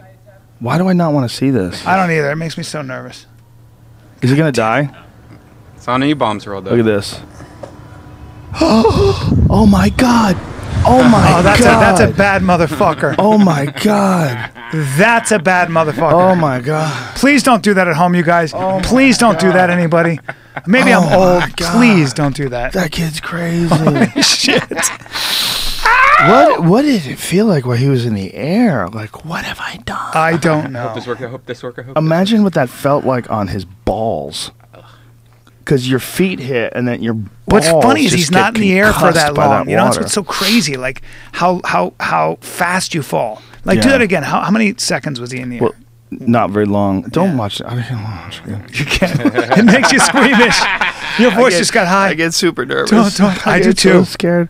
When I used to do the Fear Factor stunts, and they'd be like looking over the edge of some of the buildings these people had to crawl out on, I'm like, oh, is this another one? Mm-hmm. Oh no, dude. What is this now? I don't know.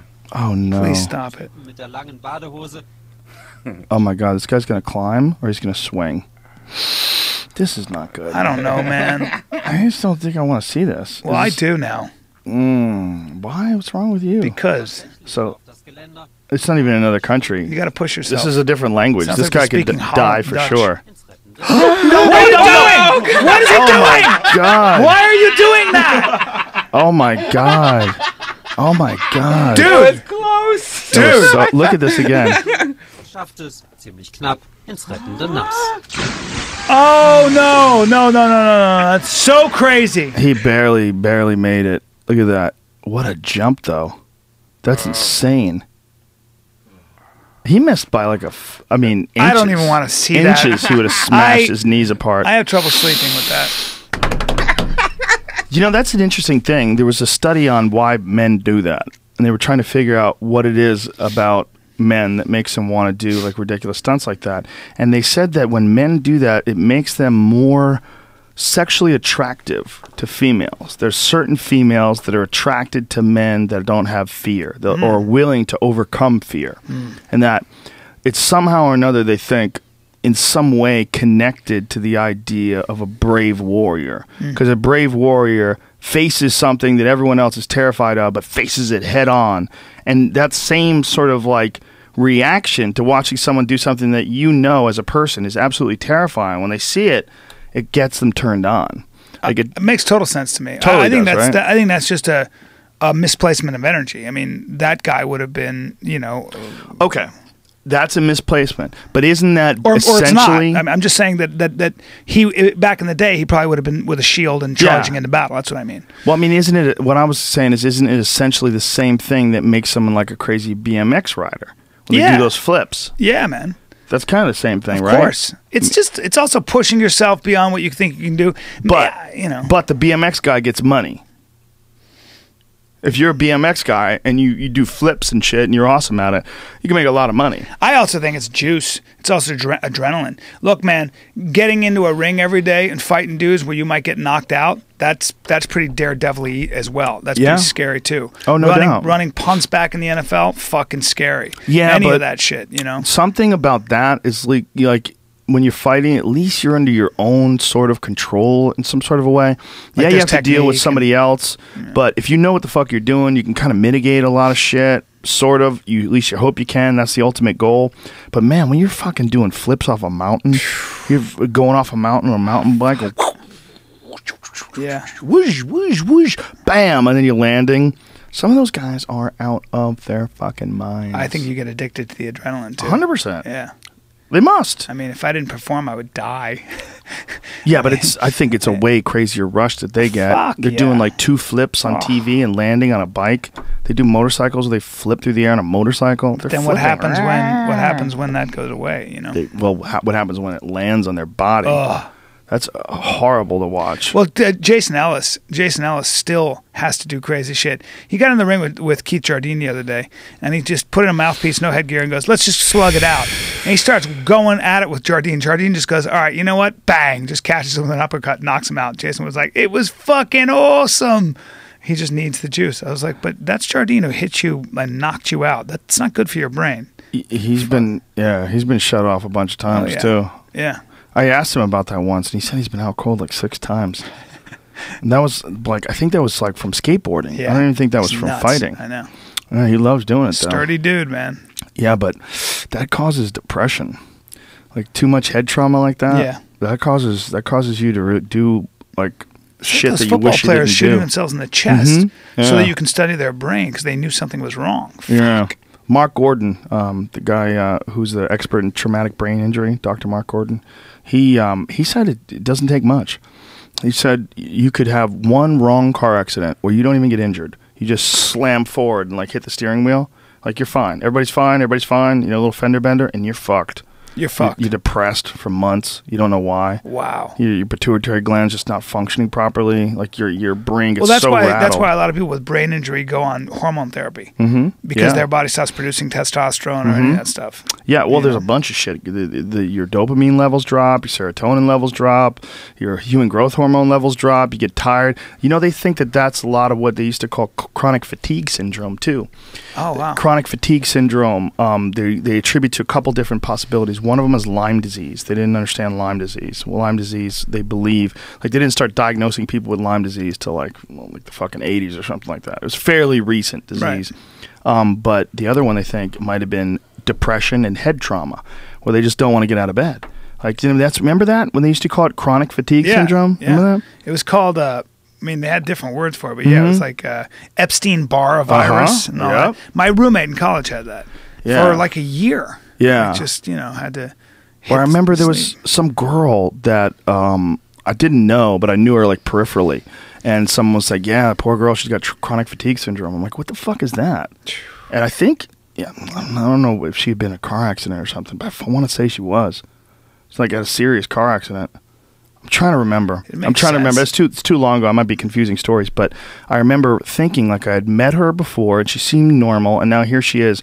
Well, she doesn't have any energy to do anything. When you like have somebody break down like just what one organ does and then how it works with all the other organs, sometimes you can't believe that shit doesn't break down more. Yeah, it's like it's just such an intricate machine, and one thing is dependent on the other. It's fucking nuts. Yeah, where somebody will have a cavity, an issue with their tooth, and they have unexplained foot pain, and all of a sudden they realize that the nerve in the tooth is connected to the nerve in the foot, and so what was really causing the problem, the pain in your foot, was not your foot; it was your tooth. Like an infection or something. Yes, an infection. There's a certain nerve that goes from like the jaw all the way down to the foot. People get fucking heart attacks from tooth infections. Yes, it corrodes the artery. The bacteria corrodes the arteries. How bananas the valve is that? corrodes the valves. Yeah, it's fucking Oof. That's why this Ebola thing is so fucking frightening, because anything that just like immediately shuts your body down, anything that immediately puts your body into a tailspin, 50% of the people that catch this shit die. Yeah. Yeah. It's so weird when something just goes wrong. Like everything's great today. Today, what did I do? Well, I went and walked the dogs. I got up. I played with my kid. I went and played tennis. What happened yesterday? Oh, same thing. What happens tomorrow? Ebola. Yeah. See ya. Boom. Hemorrhagic virus. Boils all over your face. Your face is covered in these giant fucking cell phone size pus bubbles. It's and horrifying. You're bleeding. You're crying out of your eyes. It's like seeing that woman who went jogging in Florida, and she was, it was like 7 at night, and she had a long day at work. She went running, and she just dangled her feet off the bridge. She was like, I just got to dangle my feet. I'm just fucking hot. And an 11-foot alligator was like, I'll take you now. I'll be having you now. Thank you. Ate her. They found her with no arms.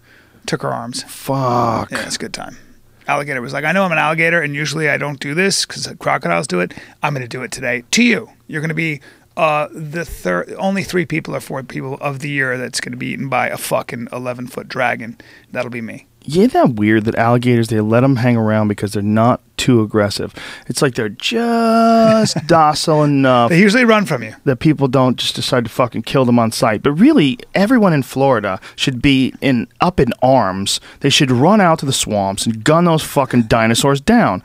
Like, those are a bunch of kid-eating, dog-eating monsters. They eat the shit out of dogs. Oh. And a guy was walking his dog, and the alligator didn't go for the dog, went for the guy. Took the guy. Jesus fucking Christ. Jesus. Yeah, they're just not as aggressive as crocs. If they were crocs, we would be killing them left and right. Crocodiles? They found Nile crocs in the Everglades. Stop it. Yes, they have. There's a shoot-on-site order I for fucking Nile knew crocodiles. it because people used to have them as pets. Mm-hmm. And Nile crocodiles. Yep, they don't know if they're breeding. They don't have any idea, but they've spotted more than one Nile crocodile in the Everglades. Confirmed sightings. So they're saying straight up killers. Yep, if you see them, they kill them on site. Straight up, they will come right at you. You are food as a human being. And they're big. Oh, they get really big. It's like that Peace Corps girl who's like, they're in Kenya. Well, the crocodiles died out years ago. She heard. She goes swimming. The guy's like, I don't know. She's like, I'm going in with her out here. I'm a water baby. 30 seconds later, gets pulled under. Crocodiles got my feet. Vroom, vroom, disappeared. Dude, there was a article I was reading about these people that were canoeing in the Congo. And the guy behind watches the guy in front gets taken by the croc, where the croc just rises up out of the water and literally snatches the guy and spins the canoe kayak rather. Oh, the kayak. Yeah. And they're I like read about that. stuck in it, and it like goes up and down like a bobber, and then plump, and then plops up. No guy. That's it. He doesn't see the guy ever again. The croc just takes him out of the water. Yeah. And just so the motto of that story is don't fucking kayak in the Nile. I mean, in the Congo. Yeah, don't do that. That would be the motto of that story. Oh. You fucking, are you out of your fucking mind? Oh. They're not like sharks. They will bother you. They come after you. They come after everything. Yeah. That's what they're here for cleanup. The fucking zoologist said in Uganda he saw a saltwater crocodile eat a goddamn tire. Eat a whole tire. It's like, I'm going to eat this tire. Ate a fucking tire. I was like, can you repeat that again? He goes, it ate a tire. I go, a car tire? He goes, yeah, it ate it. Oh my God. So, your food. Yeah, they eat everything. Yeah, That's your what they're- T-shirt, everything. If you think about it, like, where are they? Well, they live in a place that's so rich with life that they have to be consistent in their ability to kill it. Yeah. Like, they're the cleanups. Uh-huh. Like, anytime there's too many water buffaloes, there's too many wildebeests. Yeah. When there's too many wildebeests, they go near the water hole and they get got. They get snatched. That's right. But you know who doesn't get snatched? Hippos. Crocs don't fuck with hippos Absolutely at not. all. Hippos Absolutely not. wade into the water with Crocs and swim right by them. It's the most amazing thing to see. Yep. Because hippos are so fucking violent. They're like, go fuck They, yourself. they break Crocs in half. They cut Crocs in half. Yeah. Yeah. We're out of time. That's it. We This have no is more good. time. Bryan Callen, you are my friend. You are the shit. Thank you, You are brother. hilarious. If people want to see Bryan, it's Bryan Callen. Has anybody taken Brian Callen and just I start don't know. tweeting pictures of dicks? I don't know, man. I don't know.